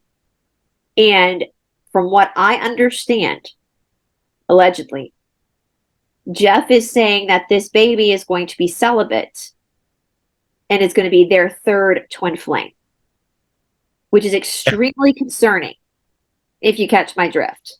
Extremely concerning for the well-being of that. It's an innocent baby, guys. It's a baby. Like, it's like, what, a few months old? It's a baby. And so, if anything, I'm just really hoping, I don't know what the answer is. Like Steve said, maybe she'll throw Jeff under the bus and take the baby. I think she deserves to be in prison too. We know that she has family. I know that they're probably family that could take that child. But when it comes to abusing children this way, and going back to the other kids, how would y'all feel if you were being raised in this cult and all of a sudden you found out as a child that the person you called dad wasn't your biological father? Oh, it's got to be a... And then you realized other people were like your half siblings because they're, like you said, see, there's not that many guys. Like, how would that fuck with your head as a kid? And they didn't do anything wrong. And these people, if they're lucky, would be able to get some healing if they do a ton of work as they grow up. So already right out of the womb, they're given a burden that nobody should be given. It's not their fault even slightly, but man, whoever, Jeff and Shalia's kid is going to have an uphill battle just being born into that psychopathic family. I hope that kid gets away because celibate, they're going to control the shit out of her. And it, even not even reading between the lines on what you said, Bryce, that's really disturbing. I hope that kid can get away from them, however it happens, as fast as possible, because that's not going to be a life if she has to grow up with those two. That's for damn sure. Well, that's one of those things. If she can get taken out of there, it's something to where do you even tell her? Like, if you can get this child out before, they're even able to have a memory. Do you even tell them what happened to their parents? Do you even want to burden them with that truth? I mean, that right there is just $1 million question. We just went through that with the Scientology and Danny Masterson and Bijou Phillips' kid. When the kid gets older, they're gonna have to find out, what Pops has been up to and why he's in prison and explain all that. And that's a tough. That's a good question. Would you explain it if she got it out there earlier enough? I mean, you wouldn't want to keep anything from somebody, right? You'd want to tell them the truth, but would it do more damage to tell them the truth? Yeah, and that's I can't even. That is a thought exercise that I don't even think I even want to take on. They should never have had a kid. No. Oh, absolutely not. And That's a that the crime in itself. grandfather, Shalia's actual father, like in the Amazon Prime documentary, he said, like, what she's dead to me. What she's Yeah. turned into, I don't accept. And so in my mind, just seeing him on the documentary, I don't know him as a person. I could be wrong. He would probably be the best to take the child Yeah. because his standards and his moral compass. You know, we've learned from H.G. Tudor, Doug, that, you know, narcissism is it's like a gene that you can inherit. So there is a possibility that this child might have inherited that gene, but there's also a possibility she didn't. And it sounds from what HG says that it's nature and nurture. It's both. It's the same. It's both of those. And so getting that child into a regulated environment with a guardian that's going to be able to at least show them right from wrong is going to set that child up to have a better, more successful future. But you're right, especially I'm thinking about that with like Danny Masterson's kid, with this kid. Their parents' crimes are all over the internet. Yeah. Right. So do you just completely disassociate that child from any relationship from that way? You know, from that respect, and you don't even acknowledge it? Well, what happened to mom and dad? Oh, they died in a car accident. I don't think you could do it in the internet No. age because Danny's kid's going to have to come to terms. That was one of the things Bijou says, you know, it's going to come to light on the internet, you know, so everything's out there You can nowadays. start it when they're really young and start asking questions. Well, your mom and dad love you a lot. They really love you, but they were very sick. They have a big sickness. And because of that sickness, they cannot be your parents, but it doesn't mean they don't love you. Yeah. And you have other family, like, you know, whoever that loves you, and you are very special, and we want you here, and we want to take care of you for them because they're not able to because they're sick. And then as the child grows up, you know, more and more information comes out, then they start to understand, you know, that that's how I would handle it anyway. And I'm not a parent, but I would just say, you know, it's a sickness, but they love you, and they wanted to make sure that you were going to have a good life. And that is why you are with us right now, because we love you too. And you have all these other family members that are going to support you and raise you. And as you get older, you know, we'll talk to you more about their sickness. But, you know, that's kind of how, I mean, I'm not a parent, but I think that's how I would handle it. You know, if I had to take custody of my nephew and nieces, like it's something I've thought about that, because I think I am the person that would take them if, like, my sister and, heaven forbid, brother-in-law like died in a car accident or something, you know, like together, like to have to deal with that I mean, that's a different situation because that's an accident that happened. You know, my sister and brother-in-law are really good parents and really loving parents, and they're totally stable. But no, it's and having that child as they grow up realize the gravity of abuse that their parents were involved in and how close they came to being wrapped up in that abuse themselves. I don't know.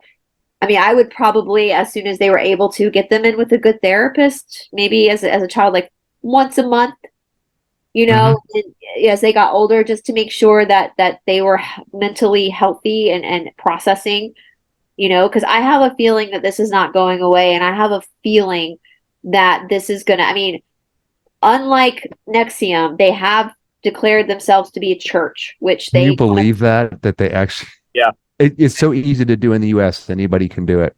And that was just for the tax break, if I remember correctly. Yep. And it's also going to protect them, because that's what Scientology is up again. Yeah. And by the way, remember at the end of the documentary, one of the gals actually left because they were getting cult accusations. And I think this is the phone call where the FBI, you know, they recorded the phone call at Jeff's house, and they had the members watch Nexium and say, I want you to do a dissertation. He said this to all the members of the cult as to how we're not a cult.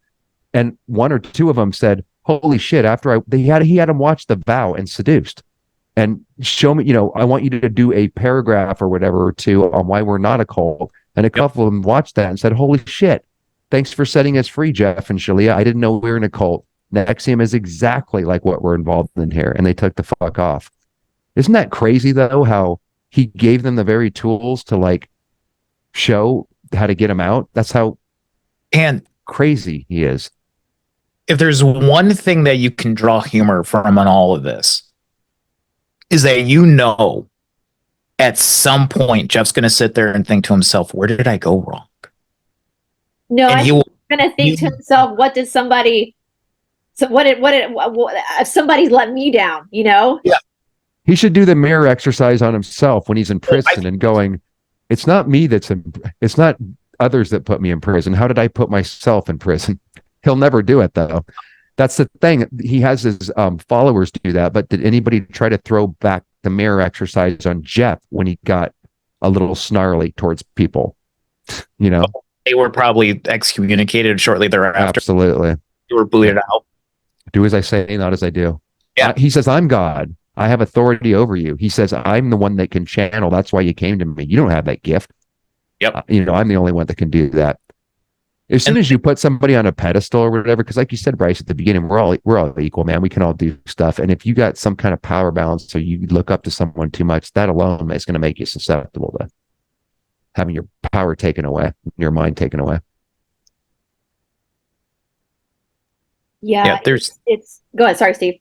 I was going to say there's a difference between idolizing someone and having a healthy amount of respect for them. Right. Definitely. I think it's a fine line. You go too far and it can turn into you're idolizing them. But I think you can respect someone, but still realize, they're only a half step ahead of me. Or admire somebody's qualities without being obsessive. Of course. I mean, there's nothing. I admire people's talents all the time. Just talking about, I had Hubbard, for example. He was way better than us. He says, we won't speculate how I came to rise above the subconscious mind and figure all this stuff out. It was like, there was nobody really better than me on that. You're right. There is a difference between admiring people's good qualities, which is totally normal, versus somebody's better than me. I can't do what I need that person in order for me to be able to fulfill something within me. Yeah. Which I mean is, who the hell wouldn't feel that way just being born in this world? So we were kind of talking about that earlier, Bryce. Like, at least the cult experience can make you grow up and try to use your mind in a way that maybe you took it for granted most of your life, like I did, without even knowing it. Yeah, you just have to go through hell in order to do it. I know. I'm so happy to never be a Scientologist or ever have to do that shit again, because that did suck. And I was not like the child that Jeff and Shalia has, because my dad didn't get into it when I was 9. But that was my metaphysics. That was my reality growing up. So I really didn't have a choice, man. That's the burden that my parents gave me by being sick themselves in a certain way. Yeah. That's why I didn't want to have kids. Yeah. Because I didn't want to fuck them up. I just looked on the internet to see if I could find their Instagram too, Steve, and I don't see it either. So it might be they've just closed it down for a little bit, or gone completely private, but I do think that they're on damage control right now. They have to be. They have to be like the documentaries, Bryce, and podcasts, and all those people are, man. And I was thinking too, I was like, the whole thing with the kid, I was like, imagine growing up being told that your parents are your twin flame. Because there's sexual relationships involved with twin flames. Like, how gross is that? Are you looking too, Steve? No, I'm trying to see if I type in twin flame universe, on YouTube, what's the first thing that comes up? Spoiler alert, it ain't their channel. Yeah, it's not. It's other people. It's people's commentary on coaches and stuff. Let me check it out. There are some people doing videos defending them, which seems pathetic when you watch them, because it's like, oh, honey. Yeah, I know. You've been put up to this. So, yeah, everybody's looking now. Where are these? I know. The click clack of everyone's keyboard. I know. Trying to find. They did actually pop up. That one you just showed, Bryce, was the first one. The one that you showed at the beginning of the broadcast. That's what I got just now. For the website. The website. Yeah. The website's we read some of the website, the other episode. It's a lot of word salad, which is what narcissists do. So you guys, I know we're coming up at an hour and a half now. So I'm gonna open this up to our audience. If you guys want us to do a part 3, then let us know in the comment section below. And ask us any questions. And I really want to encourage you guys, like, knowledge is power and knowledge protects. So you can't be too educated. You can't be too knowledgeable when it comes to the pitfalls. And again, this is the easiest grift, because everyone's been heartbroken. Everyone's had that moment where they want to escape that pain of heartache, and see how easy that is to trap some really smart people getting their PhDs into this insidious loop of crazy behavior. And so please watch the documentaries. There's tons of there's a great Wondery podcast where they go, that's where they talk to the girl's boyfriend about his experiences, where you see the depth of what was going on in that stalking situation. And once again, you guys, if you're just seeing this and you're new, welcome. But Doug is also a cult survivor, so I would highly suggest going to his channel and watching all of his stuff, because you can definitely see the crossover. They're using the same playbook. They're all using the exact same playbook. It's just a different subject. And so that you can see some of these behaviors that are red flags for you in your walk in this world. And it doesn't all have to be religious or spiritual. It can be an exercise cult. It can be a real estate cult. I think atheists sometimes have their own little cult. Yeah, literally anything, Bryce. I think it's anything that people are into. Any belief system can be used. Anything. These things can be one. These things can be one. Yeah, I would just really be aware. Are your thoughts? Look at the bite model, Stephen Hassan. I will say though, Doug. Okay, I meant to say this. So I was watching Stephen Hassan on Mormon Stories, which I love that podcast. And so I was listening to him, and he actually said, Doug, everybody thinks I'm in the liptard cult now, and I don't know why. And I'm going to put this out there, Stephen Hassan. If you want to know why people think you're in that cult, send me an email at esotericatlanta@gmail.com. I will be happy to answer those questions for you, and I will show you where you are behaving like you're in a cult. Do you want to say out loud, Bryce? Because people might want to hear it. I know my listeners would. Would you want to say a couple words on that? If you feel like it. I don't want to put you on the spot. One thing I will say, just to be safe with the words on YouTube, he called it the Trump cult at once, and that kind of pissed me off, because when we're talking about politics, like, my parents are Republicans, but they don't know anything about like Q. Right. They voted, and well, let's be real. Like, if you take the personalities out of it, even if you're not a truther, a conspirator, whatever, our economy was better with him. We were more protected. Our border was protected. We didn't have any wars. And so there's reasons why people are voting for him. And it doesn't mean they're in a cult. And if you're going to call the Republican Party a cult, then you also have to call the Democratic Party a cult. I call them both a cult, and I think it's just a gigantic scam, and it always has been. They're both two sides of the same coin. But yeah. I'm like, at this point, like, the Democrats especially are really showing high control when it comes to censorship, when it comes to I downloaded this interview with this Islamic guy who used to be an extreme fundamentalist, and he said they always voted liberal because they felt like the liberals were the dumb ones, that they just did what the media told them to do. They were more afraid of, like, the more conservatives because they had more critical thinking skills. And I thought that was interesting. And so, Stephen Hassan, people are, you give this big speech on Mormon Stories about the UN, how you love the UN. Well, Dr. Hassan, have you actually researched the UN? He's total controlled opposition, just like Rick Allen Ross is. I think they're doing good work. I don't get it, Bryce. It was exactly what we talked about on the interview that we did the other day. Yeah. This is the guy that wrote the bite model that I was really excited to talk to on my show, because he was scheduled to come on. He agreed to. And he's pimping for the pokes. And it was so, and the Trump cult and all this. Now, I don't do either side, but I could see, I was like, why can't you apply your own bite model to what's happening on the world stage? And the very fact that we can't come on YouTube, because I need to challenge you now, Steve, about this on the interview, because I don't feel like I could bring you on in good faith without getting that out of the way. But we can't talk about it on the internet. And by the way, talk about cultic thinking, Bryce. He tried to handle me and, use his whatever to get me to come to his side. Like, it wasn't that I was talking like, hey, Steve, you should apply your bite model to the, what's going on the world stage right now, the censorship and the Orwellian controls coming in. Yeah. And don't you think it's kind of illegal too? And he couldn't see it. Not only that, he wanted to fix me and handle me. And I'm you're the one that wrote the book that got me out of this fucking thing. Yeah. There's a whole controlled opposition within the cult thing too. Margaret Singer, Rick Allen Ross, Steve Hassan. I think they just... She's awful. I mean, if you guys research her, like, she was racist. Yeah, I know. It's awful.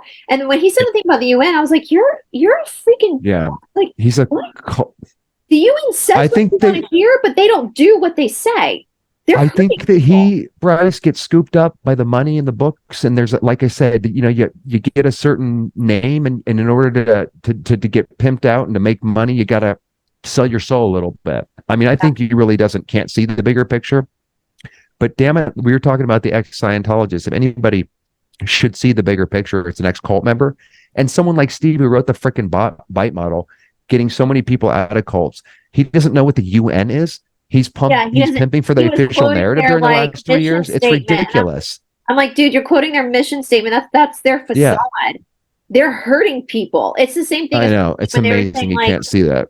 that David Miscavige, imagine the Pope hitting people. I'm like, the Pope traffics children. Like, this is not, yeah, when he said it on Mormon Stories, I want to be with all due respect, sir. Like, it's pretty obvious that you're in a cult. Like, Dr. Hassan, it's pretty fucking obvious that you are under mind control, that you are not practicing what you preach, that you are supporting things like censorship, which is not freedom to question. Yeah, I know. So you say that you can't question authority. Like, if you can't question authority, whatever authority that might be, that's a problem. It's high control. We can't question. I'm shadow banned on my channel.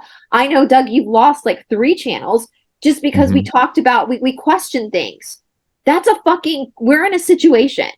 And if Dr. Hassan can't see that, then that's a shame, because and I will continue to promote the bite model, because I think the bite model. Me too. I still great. promote his book. Yeah, It's he great. got that book right, but the further work I don't support. No, same. And I would invite, Dr. Hassan, I can put it on my Rumble channel if you want to come on and do a conversation about this, because this is serious.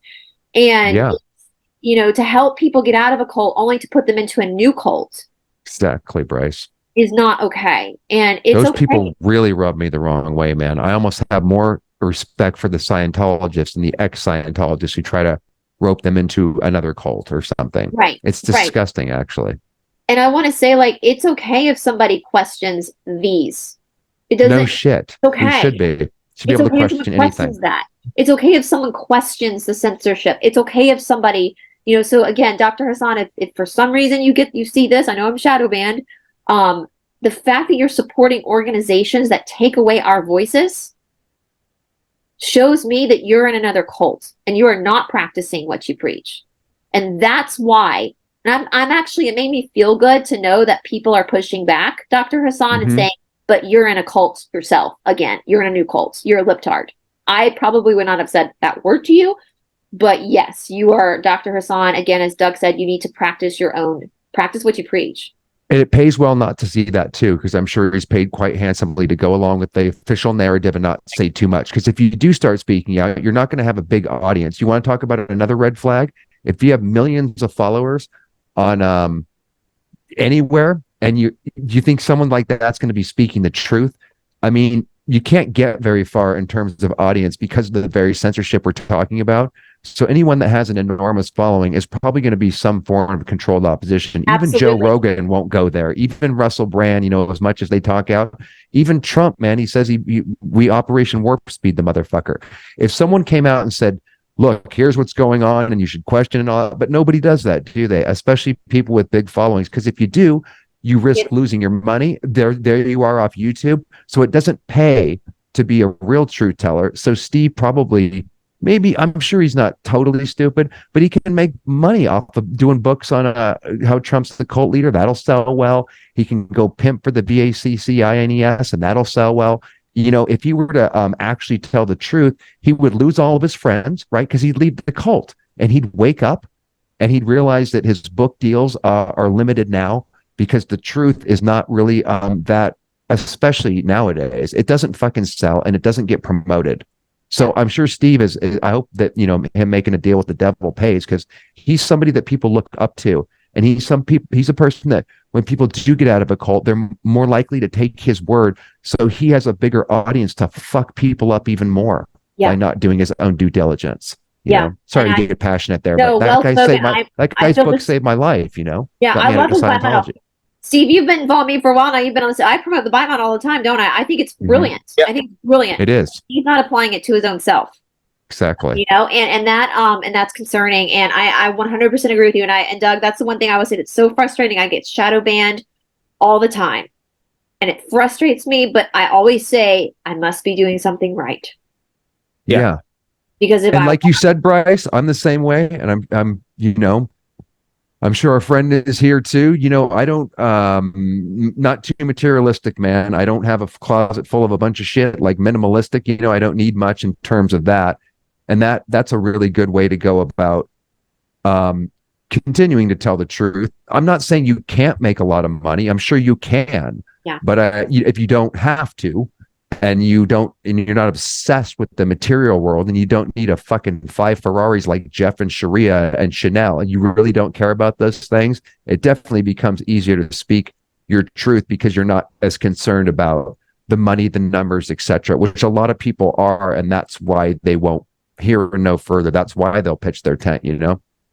And I'll tell you, Doug, I don't know if I told you this, Steve, too, or Doug, if you and I were talking about it, we were talking about like, because there are other YouTubers that you'll work with that really care about like who releases the video first and what numbers people have. And I said it doesn't even matter because the numbers aren't even at this point a representation of anything.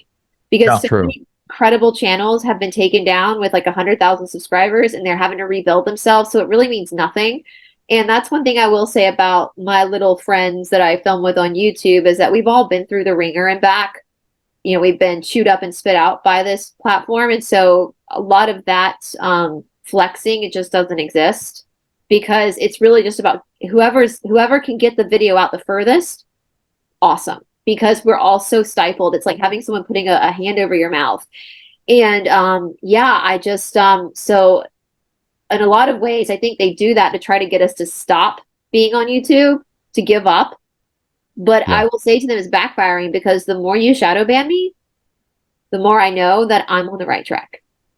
And not only that, we are lucky to even be here because most of the channels that I grew up watching, not grew up watching, over the years before 2020, there was a lot of channels that are just hundreds and hundreds of hundreds. I can't find, it's totally different. They were all memory hold, man. All the channels I used to watch. I wouldn't know if they're even around anymore. We lost so many people because YouTube says, you know, we're going to tell you what the official narrative is. And if you go against this and try to wake people up, we're going to lose our power. So we're going to boot you off. And the fact that there was an uproar and that people still, you know, we could actually make a statement by simply not going along with this en masse, but it would take a X amount of people, right? But people think, oh, well, now I'm not going to say this word on YouTube. Oh, I guess there's another thing I have to do. Oh, you can't curse within the first 30 seconds now if you want to stay monetized. It's like, guys, like we have the power, man. If you will not go along with this en masse, you don't have to keep bowing and being more and more of a pussy and saying, okay, let's just go along with another freedom taken away. Like at what point do you say they don't have any power unless we agree to go along with this? You know how Orwellian YouTube got? I will say this. It's incredible. So we used to do this thing, or I used to do this thing where if I had like a video that was really potent, I would put it on, and I'm going to be careful again, because they're listening the Rumble, you know, that platform. And I would do like a commercial on YouTube and put the link in the description box so people could just link over. Well, then all of a sudden YouTube sent out this email and said, you can't do that anymore. If you link your video, we're going to take your channel down. Oh, God. So now they're controlling, because I guess more and more people are doing that. Yeah. We're just using it as a commercial because most of the people who are not awake don't know that Rumble or BitChute exist. Right. And so we don't want to be in an echo chamber because the war is being fought on YouTube. So we want to have that door open. I know we do need it, which is unfortunate. So, you know, one of the ways I handled that, Bryce, is just not monetize my channel. So it just removes, I don't recommend anybody do that, but I'm saying I want to remove, I can use more copyrighted material. I don't want to have to think. I don't want, as soon as I get money involved, it's just, especially in this community, I want the freedom to be able to say the maximum amount. So I don't need to worry about cursing, or I like to use certain songs at the end, which automatically demonetize it. So if I just take that out of my world, I don't have to think about, well, I really want to do this, or maybe I'm going to leave out this outro that I really wanted to put in because I want this video to be monetized. I just took it out just to not think about that. And they have actually started, and Steve knows this because we talked about this off camera. YouTube now, if you even say you don't be monetized, guess what YouTube does? I was just going to say that. You know what they do, Bryce? I have a few videos up that have like 10 or 12,000 views, and when they hit that 10,000 mark, they throw ads on it and pay themselves, man. Yeah, even though one of the main reasons is I don't want the viewers to have to sit through this. I don't want to have to pay the $15 for no ads. Yeah, I mean, even though even if you try to stand for something, they still fucking put ads on these they still videos. take the revenue from, like, it's I don't so think people frustrating. understand it. It is like playing a game with a 4-year-old, because or it's like playing Vegas where the house always wins. Yeah. Yep. Oh yeah. It's definitely stacked against the people. And they're always changing the rules, and you never know. I know. Words and you don't know what they are. Not bad. Like, they're constantly changing that, and it's like it's wild. It's crazy. It's gaslighting. It's total gaslighting, and it's a lot of, and well, Gnostic. Thank God for Gnostics. A lot of the people that got kicked off and cannot get channels back are now on Gnostic TV, because and it's crazy, and I just can't. I literally, I don't understand how people don't see it, like, and how they can't believe that the censorship is necessary. Like, World War II was not that long ago, right? It wasn't that long ago when we were seeing that, because to me, fascism and communism are kind of the same thing, even though they're two sides of the different political. They're both tyrannical. They both take away your rights. They both silence you. It's like, why can't you guys see that this censorship is never good? It's never okay. It is never okay. Even the Nazis in World War II, you couldn't buy. They started to change up the radios to remove a bunch of frequencies. Yeah. Where it was only what they were transmitting.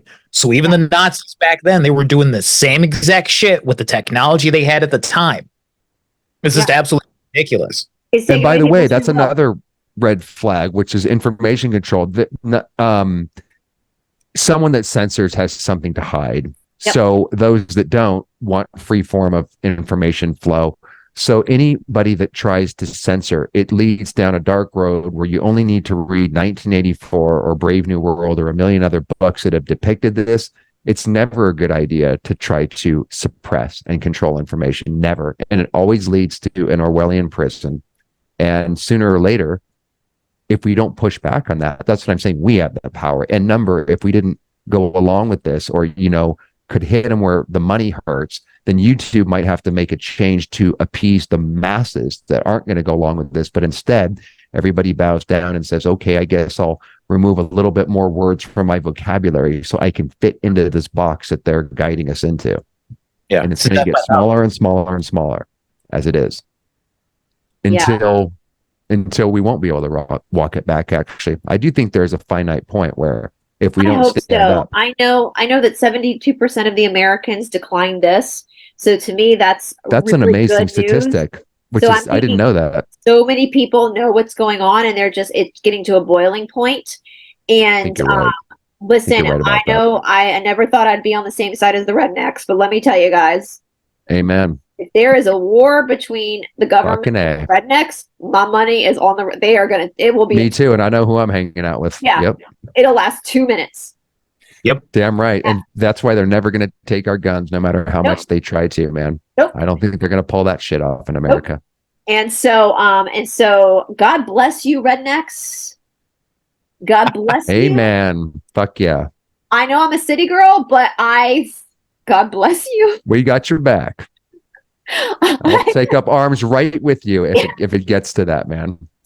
And we must remember, Americans, that it is in our Constitution that we are expected as patriots that if a government gets too tyrannical, that we are supposed to form it starts with an M. I don't know if I can say that word, to remove the tyranny, if you guys know what I mean. And what are we waiting for? And what are we waiting for? We're going to cause an uproar. But seriously, what are we waiting for? Because this is fucking ridiculous. And what this is actually, somebody, I shared this on Instagram, actually, what this is treason.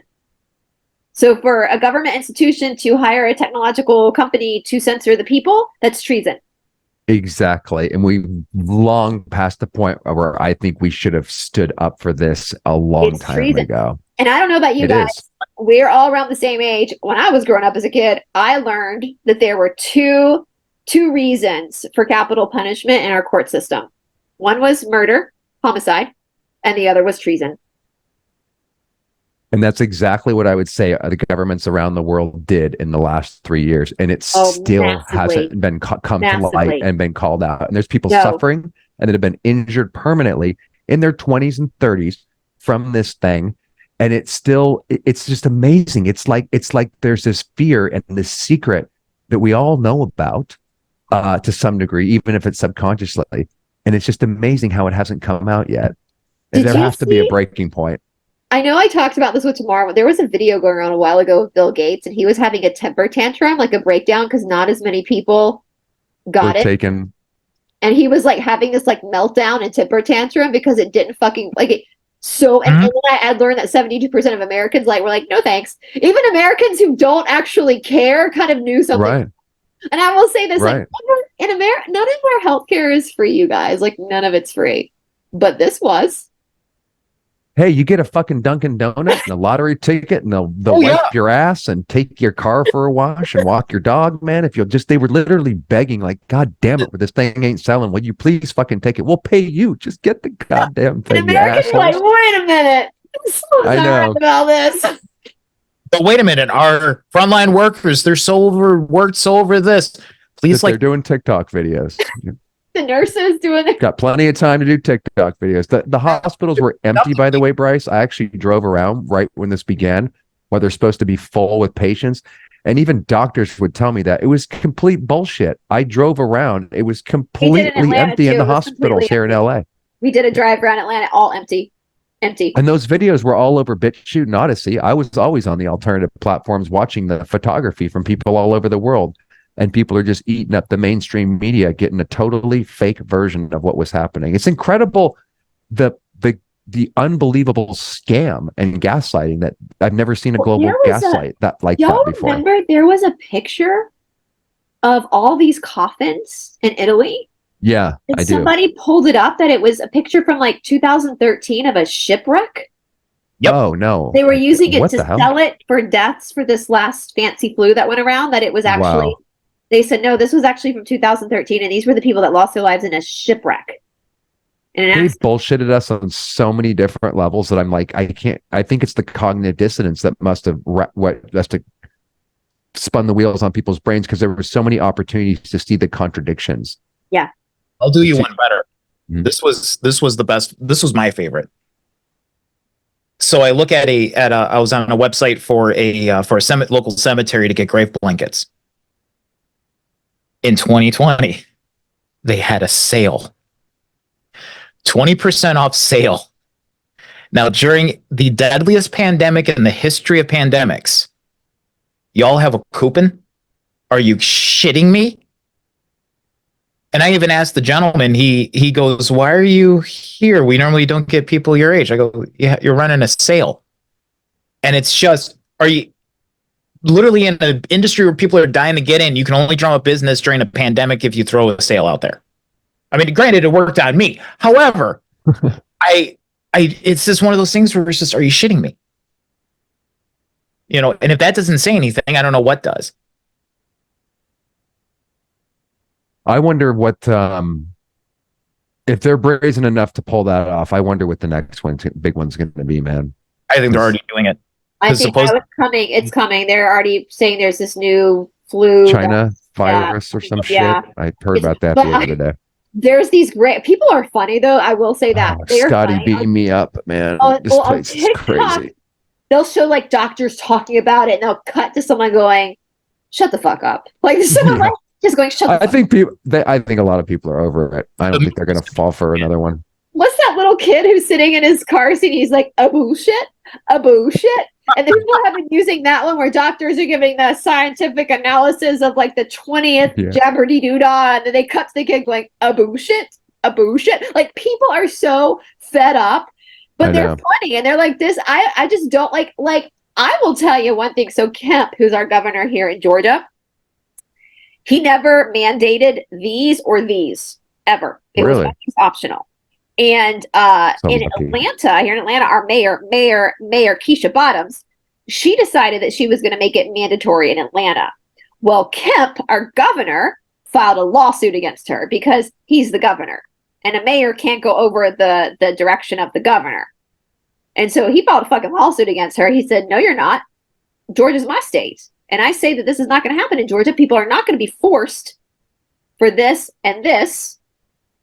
You know, our yoga shala is like booming right now. Like we have waiting room only because we never once, obviously, we don't ask for, we don't, nope, you don't, we're very live and let live. You just come do your practice. And all these other studios around us started implementing the passports.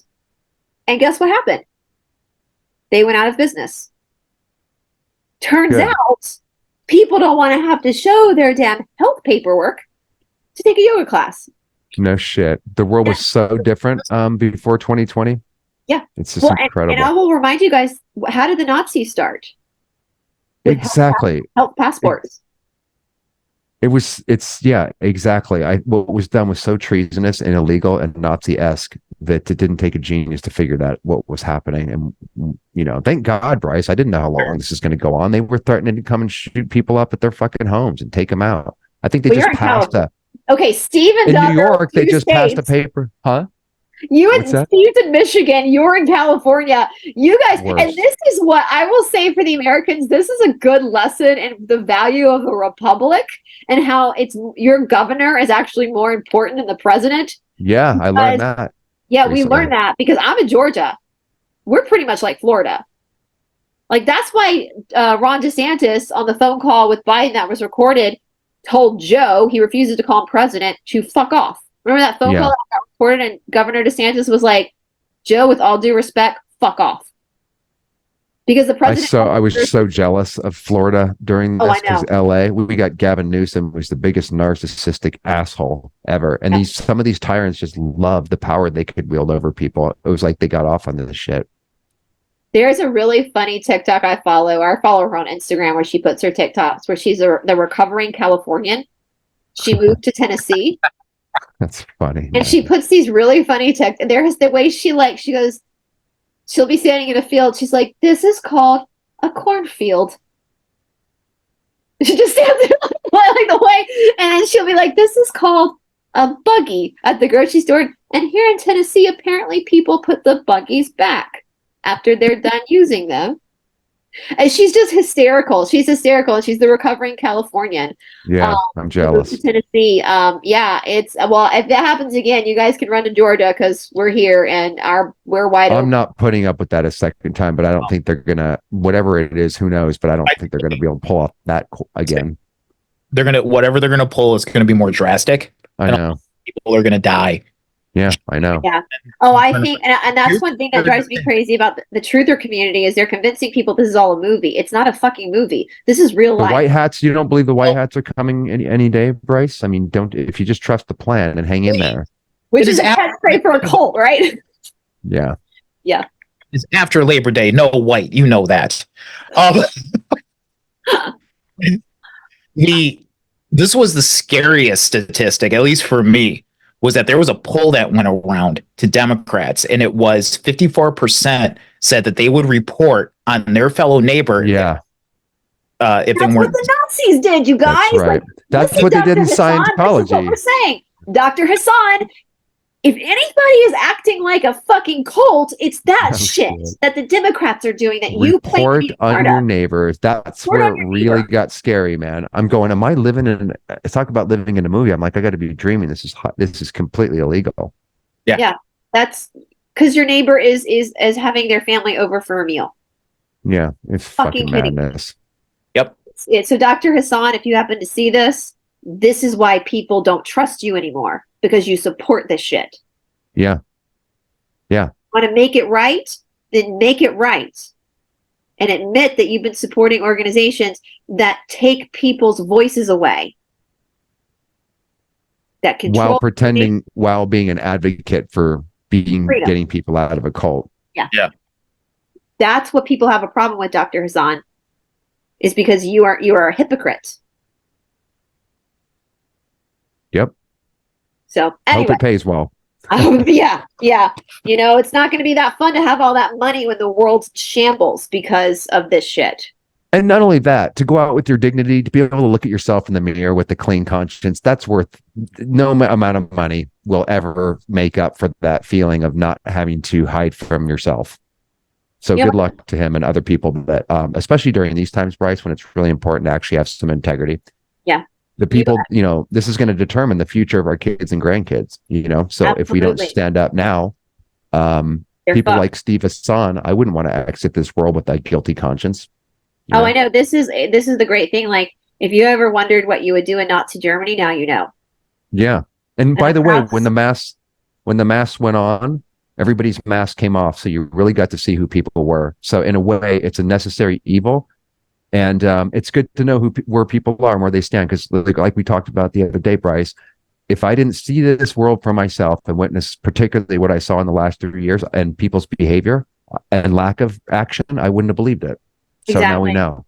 And that's the thing. I think the three of us can say is that we definitely took we were the courageous people that said no to the Nazis. And I know it's cost all three of us. It's cost us relationships. It's cost us money. But you're right, Doug. Regardless, at the end of the day, I can go to sleep at night and know that I stood up for what was right. And people like Dr. Hassan can't say that. And that's a shame. Yeah. I wouldn't trade with him with that, especially getting out of the cult, Bryce. I wouldn't trade giving my mind back to anybody for anything. Yeah. It's so much easier. With the Nazis. He would have been siding with the Nazis. In modern times. In modern times, he's siding with the Nazis. And so he's siding with the Branch Covidians. Yep. He sided with the Branch Covidians. He's back with all of this whole cult. Yeah. Censorship and taking it's control of information. But Dr. Hassan, if by chance you see this, like, you're still alive, dude. Like, you can course correct. You can get yourself out of this next cult too. I would put my money on the fact that he won't. It pays too well. He probably can't see it himself. How that's possible with the very guy who came up with the bite noddle, only he would know. Yeah. Unbelievable. Talk about cognitive dissonance, right? I know. No, that's a decision that you make when you're like, you know what? I have a pretty cushy life now. I'm just going to do this. You know who else? Yeah, I think that's what happens, Steve. I think that's basically it. You know, it is the path of least resistance, because you have a lot to lose if Steve exited the cult and lost all the money and stuff that would come with telling the truth. But you know how much people would respect him and would like embrace him? All the 72% of Americans that would be like, thank you for saying the truth. But you know who else? Yeah, he could be a real hero. He could be a real hero. You know who else had really cushy lives? Heimlich Himmler. And all of the high-ranking Nazis had really cushy lives. You know who else had a cushy did life? Too, you know. Lenin, Stalin, Mao. Yeah. Yep. But all the money in the world ain't going to save their soul, man. I wouldn't trade my soul for all the money in the world. Fuck that. Absolutely not. Yep. And so, anyway, that's unfortunate. And hopefully, Dr. Hassan, I kind of agree with you, Doug. I don't think it's going to work. I think he's too pushy, and he can't see his own faults, which shows that he's obviously not practicing self-awareness, which is sad, because you would think the creator of the bite model would be able to self-reflect and realize, or actually research the UN, research these organizations he claims to support, because you got yourself caught in a cult because you didn't research. So you would think you would then take that lesson and apply it to these other organizations. But you're not. No shit. It doesn't take all the information's out there. It's all out there about how fucked up the UN is and what they do to kids. And you want to look at, and also just the name itself, United Nations, World Economic Forum. Those are straight out of 1984. That's like the Ministry of Truth. It's like, I just don't understand. We have so much to that too in our ex-Scientology community. There's just so few people that didn't get the lesson, which is apply this to your life, apply this to the world, apply this to other groups that you're in, apply this to relationships. That's why we have HG Tutor on, man. It's all the same thing. It's all the same thing. Just because you leave one cult does not mean, that you're going to not, maybe you should be a little wary on making sure you don't step into a second one. There are multiple cults out there, right? Scientology isn't the only cult. Moonies aren't the only cult. Yeah, it's with the UN too. I would say to Dr. Hassan, like, you want to say you support the UN to all the children they've trafficked? You want to look them in the face and tell them you support their captors? Because those statistics are out there, buddy. Like, you just got to research it. It's all out there. So that made me sick to my stomach when I heard, I literally got physically sick to my stomach when I heard him say that. I was like, you fucking son of a bitch. You son of a bitch. I don't think he knows, Bryce. I think he honestly believes that I think he believes what he believes. I haven't been able to figure out why. Guy was also Juicy Jesus. Like, I mean, come on, dude. Like, Dr. Hassan, like, you fell for one con artist. Now you're going to fall for another one. Like, this information isn't hard to find. Like, it's all hard to find this information. No, but there are consequences that come with it, because you do have to make a change. That's probably, because Bryce, it doesn't make any sense why people in the ex-Scientology community or Steve Hassan and a bunch of other people that couldn't see through the last 3 years, I've been racking my brain going, what's people that you would expect to know this? There must be some psychological thing going on there about it's just better to bury your head in the sand than to come to terms with the truth because it's going to hurt. There has to be something psychologically because all the information and the scams gotten so big recently that there must be some kind of not wanting to go there because of what would happen. It's he's in the prison of belief, isn't he? Just like like he's in a cult again. I'm sorry, Steve. Do you want to say something? I saw your box light up. Well, I was going to say this just adds credence. I think, Doug, to what you were saying in a previous episode with you and Bryce, in that the people that would probably fall for a cult the easiest are the ones that think they couldn't do it. Exactly. Like, here's the guy that wrote the book, and so perfect example. For him to fall into it again, I mean, to me that makes sense. That makes more sense than anything in the world. Yeah, and cults look for people that are the most confident that it can't happen to them. Yeah. Because those that feel like it can are already on guard to some degree. And if you're so arrogant that you think you're untouchable, those are the prime targets for cult. I mean, I'll give you an example. Me, I knew I was never in a cult and no one was, it was impossible. And yet I was in one for most of my life. Mm-hmm. That's why it really humbled me. And I question everything. In fact, especially from the government, they have to prove themselves to me. I don't believe a damn word out of their mouth because all they do is lie. Mm-hmm. So, yeah. And I'll always be on guard too. I'm always susceptible to narcissists. It's always going to be a thing, but I'm not arrogant enough to think that I'm above that. It can happen to anybody. I think it happens to you the day you pop out of the womb, and then you got to deprogram before you fucking exit here because the programming is too much. I mean, everybody's going to get some of it. Yeah. Yeah. Well, this is one of the hardest earths to be hardest earths. You can get it out, Bryce. She's having a meltdown. She's glitching. I knew she was a reptilian. Yeah. Well, the greatest thing I was telling Steve before I got on, y'all, the cult that's stalking me, the one that I'm sending everything to, they're now saying I'm a clone. Right, and you're trans too, right? Are you? Yeah, they said I was transgender. Yeah. I'm not fucking. That's all right. Can I ask you guys? You're men. Do I look like a man? You look like a woman to me, man, and a very kind, effervescent woman.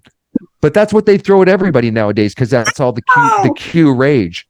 If you don't believe that the Earth isn't flat, if you don't call everybody a trans or transgender, it's just all the rage now. So everybody's that. The people in the truther community have no critical thinking skills whatsoever. I literally just did a deep dive into Tyler Chaplin. And one of the comments I got was, "I think he was really a woman." I was like, "Right, that comes up so often." Evidence on that. Yeah. He had 11 children, so there had to be sperm somewhere. He had 11 children, and his parents were the greatest in the world. They were abusive to him. They were really poor. Doesn't mean they were Satanist.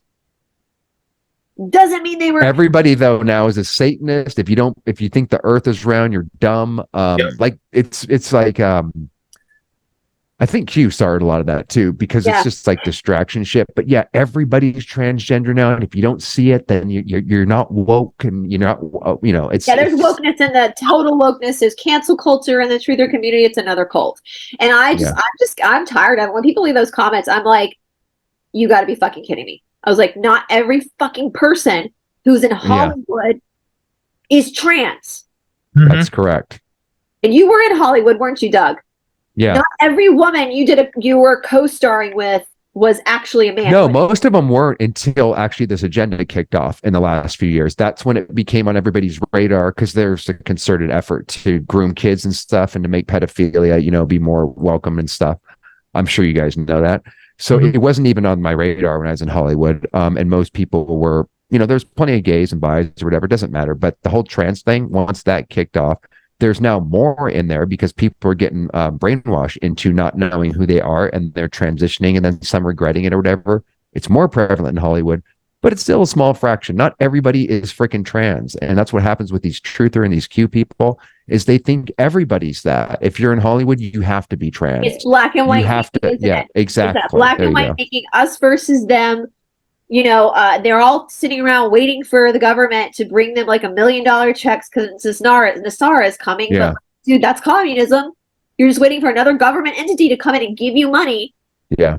You know, then they get mad at us that are actually working, and it's like, Yeah. this is so they put you in the junk conspiracy cul-de-sac over here and distracted you so that you don't actually see what's happening over here. We all had to study the Trojan horse, you guys. All of us in school had to study the Trojan horse. Now apply that. Well, it's a classic key. You know, it's exactly what you do with a toddler. You just jingle your keys, look over here, look over here. Yeah. You know, and that's the biggest thing. It's just, okay, look at mainstream news. Okay, what are you not talking about? That's the real news. And the only way you can find that out is if you unglue yourself from officialdom and actually go on the other sites to find out what the alternative information is, and then you can have your mind blown. You know, really sneaky and use the VPN and pretend computers in another country. You know, I got a good VPN. Yeah. Yeah, it's all about control of information. That's really where it all comes from. Because if it was free flow information, none of this would work. Everything comes from that what you can see, like Steve said, and what you can't see particularly. So you only get one version of events. I responded to someone today because I'm in this big thing too. Like, I get really pissed when people will judge someone simply by their last name, because people can't help what family. Who does that? Is that a new thing? Oh, that's a new thing in the truther world. Trust me, my friend. And there's this girl that's running some show, and people believe she's actually Mitt Romney's niece. And I comment, I was like, who the fuck cares who her uncle is? She's her own person. She makes her own choices. Can you control every one of us? I got Freemasonry in my family. I know you do too, Doug. Like, we all I got a ring for my 21st birthday. Yeah. My great-great-grandfather from Quitman, Georgia, I found out, was a worshipful wizard, whatever the fuck that is, in Masonry. Like, he was probably sacrificing some babies. Oh, Stanley down in Quitman. I can't control that. And it doesn't reflect on me as Bryce. Every single person has their own karma and their own free will choices. Just like Shalia and Jeff's baby is not a representation of them, you cannot judge somebody because of who what their last name is, or because of who their grandfather was. Yeah. That's not fair. That's a form of genocide in that sense. And I have seen that in the truther community too. They think anybody of a certain bloodline should just be killed. Yeah. That's what the Nazis did, you guys. Like, stop it. Just black and white thinking again. Not a lot of these people are under trauma-based mind control too, and they're trying to break away. They're trying to break the family lineage, and they're trying to, break the bad name or whatever. So just because if someone has that's what I'm saying. Like, everything seems to be getting more and more black and white every day. And thank God there are so many people, whistleblowers, born into these families that have the last name Rothschild and Rockefeller, and they actually have a soul. And when they were able to, they started whistleblowing against their own family. So thank God. Mm-hmm. Thank God for the people who are born into this shit. Yeah. Carry that last name, that actually were brave enough to come forward and give us information, because that helped us understand where we really are in the world. Yeah. And so how dare you guys cast judgment on someone just because of what their last name is? That's a form of bigotry. That's just like judging someone on their skin color. It's like a lot of people in the truther community also judge people if they're gay. And I know, Doug, we've talked about this. Like, I don't give a shit what your sexuality is. Me neither. If you're gay, my best friend is gay. Lovely person. He woke up before I did. He was trying to wake me up with my boyfriend. Like, people are allowed to practice whatever sexuality they want to practice as a consenting adult. What the problem is children. And grooming a child is not good, regardless of what your sexuality is. It's bad when heterosexual people do it, and it's bad when homosexual people do it. That's the problem. It's not what consenting adults do with each other. And what somebody else is doing in their bedroom is none of your fucking business, And if they're that is, in the United States, in our Constitution, it says that every citizen has the right to pursue happiness. Don't try to tell somebody that they're all of a sudden wrong or brainwashed because they're gay. There's nothing wrong with that. There's absolutely nothing wrong with that. As Victor Hugo said, to love another person is to see the face of God. So as long as there's consenting love, then what's wrong? You know, and like if you're forcing people to be straight, how would you like it if your daughter was forced to marry a man who was actually homosexual? Do you want to set your daughter up for that? Like, and I have a real problem. I see that in a lot of these like truther blogs where they're putting like, you know, horrible stuff about gay people, and it's like, you're such a bigot. Like, yeah. Grooming a child is a totally different thing. In fact, there's a great, guys, there's a really great organization called Gays Against Groomers, full of people who are in the gay community that are awake like we are, and they are trying to stop the controllers from using their sexuality as a way to manipulate and control. Which is exactly what Jeff and, just to bring it full circle, which is exactly what Jeff and Shalia were doing. And even the transgender professor that was in the documentary made a hell of a lot of sense and was speaking in common sense. Yeah. And he was pointing out how that was being used in the cultic aspects of the Twin Flames cult. Yeah, Steve was funny. He said, like, I never thought I would agree with a gender studies teacher, but I remember you saying that, Steve, and I was like, right on. That's exactly. I didn't think I would agree either, but that man was making. It was a man, right? That's what I'm saying. I get so confused. It's like, I don't care what people do, just don't make it part of my head in business. I don't go around. I mean, I'm a heterosexual male, but I don't promote it. And it's not. I don't need it in my face. Yeah, wherever you want to be, I don't give a fuck. Yeah. Just don't hurt anybody. That's the only thing we're asking. Like, don't hurt anybody. It's all consensual, gay, straight, whatever. But and how beautiful is that, Steve, though? Like, to see somebody that you obviously, I me too, have very different opinions with this person, but to be able to sit and listen to what they're saying and take it and be like, I agree with that. Like, to find common ground. That's a mature person that can sit down with somebody who you know, or listen to somebody that you already know has a very different opinion than you. And to be able to still listen to them and literally hear what they're saying and say, I agree with that. This is common. I'm sorry, I didn't hear you, Bryce. I'm just kidding. I was listening to a podcast earlier before you came on for part of my research from somebody who's a specialist in the subject that I'm about to present on Gnostic, but he's also a huge supporter of the B, the L, and the M. I'm trying to separate. And I don't, we know that that's a con too, but I kind of put that aside. I was like, well, he's a specialist at this, so I'm going to listen to the information that he has to present and just put that aside for now, because I respect that he also is an academic in this particular area, and I want to hear what he has to say about this particular subject. It's being able to not ostracize someone for having a different opinion than you, but like actually sit down and that's that controlling of information. You're not controlling your own information intake, right? You're not, and so anyway.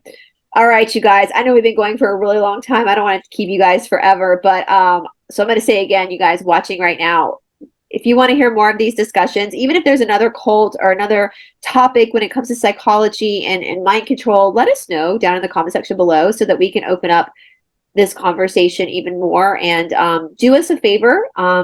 I know Steve doesn't have a channel up yet, but for Doug and me, please, if you don't mind, would you please share our videos, because we do struggle with shadow banning and all that kind of stuff. So please help us out if you can, just to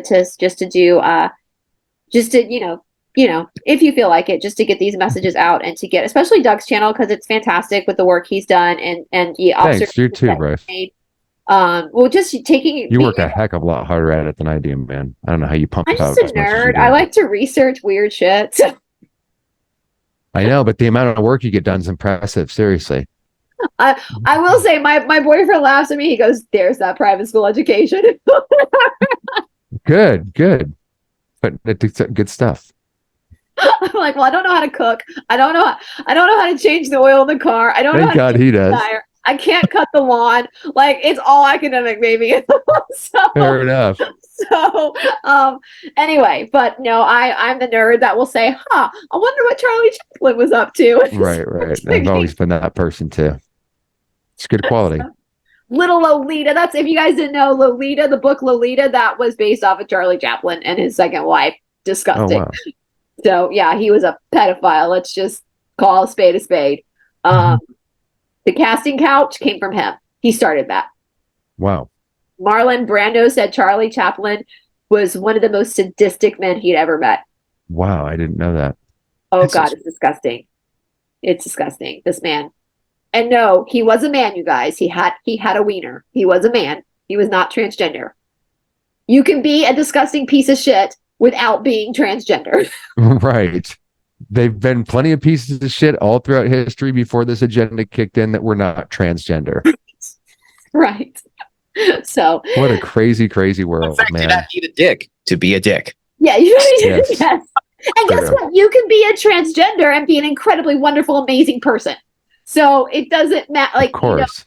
It's the character of the person, not what or who they are. So anyway, all right, you guys. Again, I will leave part 1 in the description box below. I will leave Doug's channel links. Steve, buddy, we got to get your channel up. Yeah, come on, Steve. What the hell, man?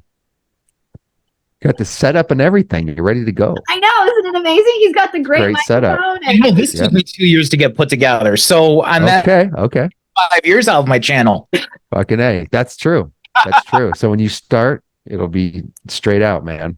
He'll have a ton of videos to put up once he gets it up, because we're gonna keep bringing him back until he gets his channel up. Awesome. Help him with videos, yeah, and content. Exactly. I'll start getting text messages. Did you do it? Are you recording yet? Did you record yet? Did you record yet? Steve, as soon as you get started, you can start putting up these videos and stuff, and stream from your channel, and you have a really bitchin' setup, man. Yeah. And I'm envious of that mic. No, thank you. But Bryce talks about being a nerd. This is my nerdum right here. Very cool. We all have our thing, man. That's what makes the world go round.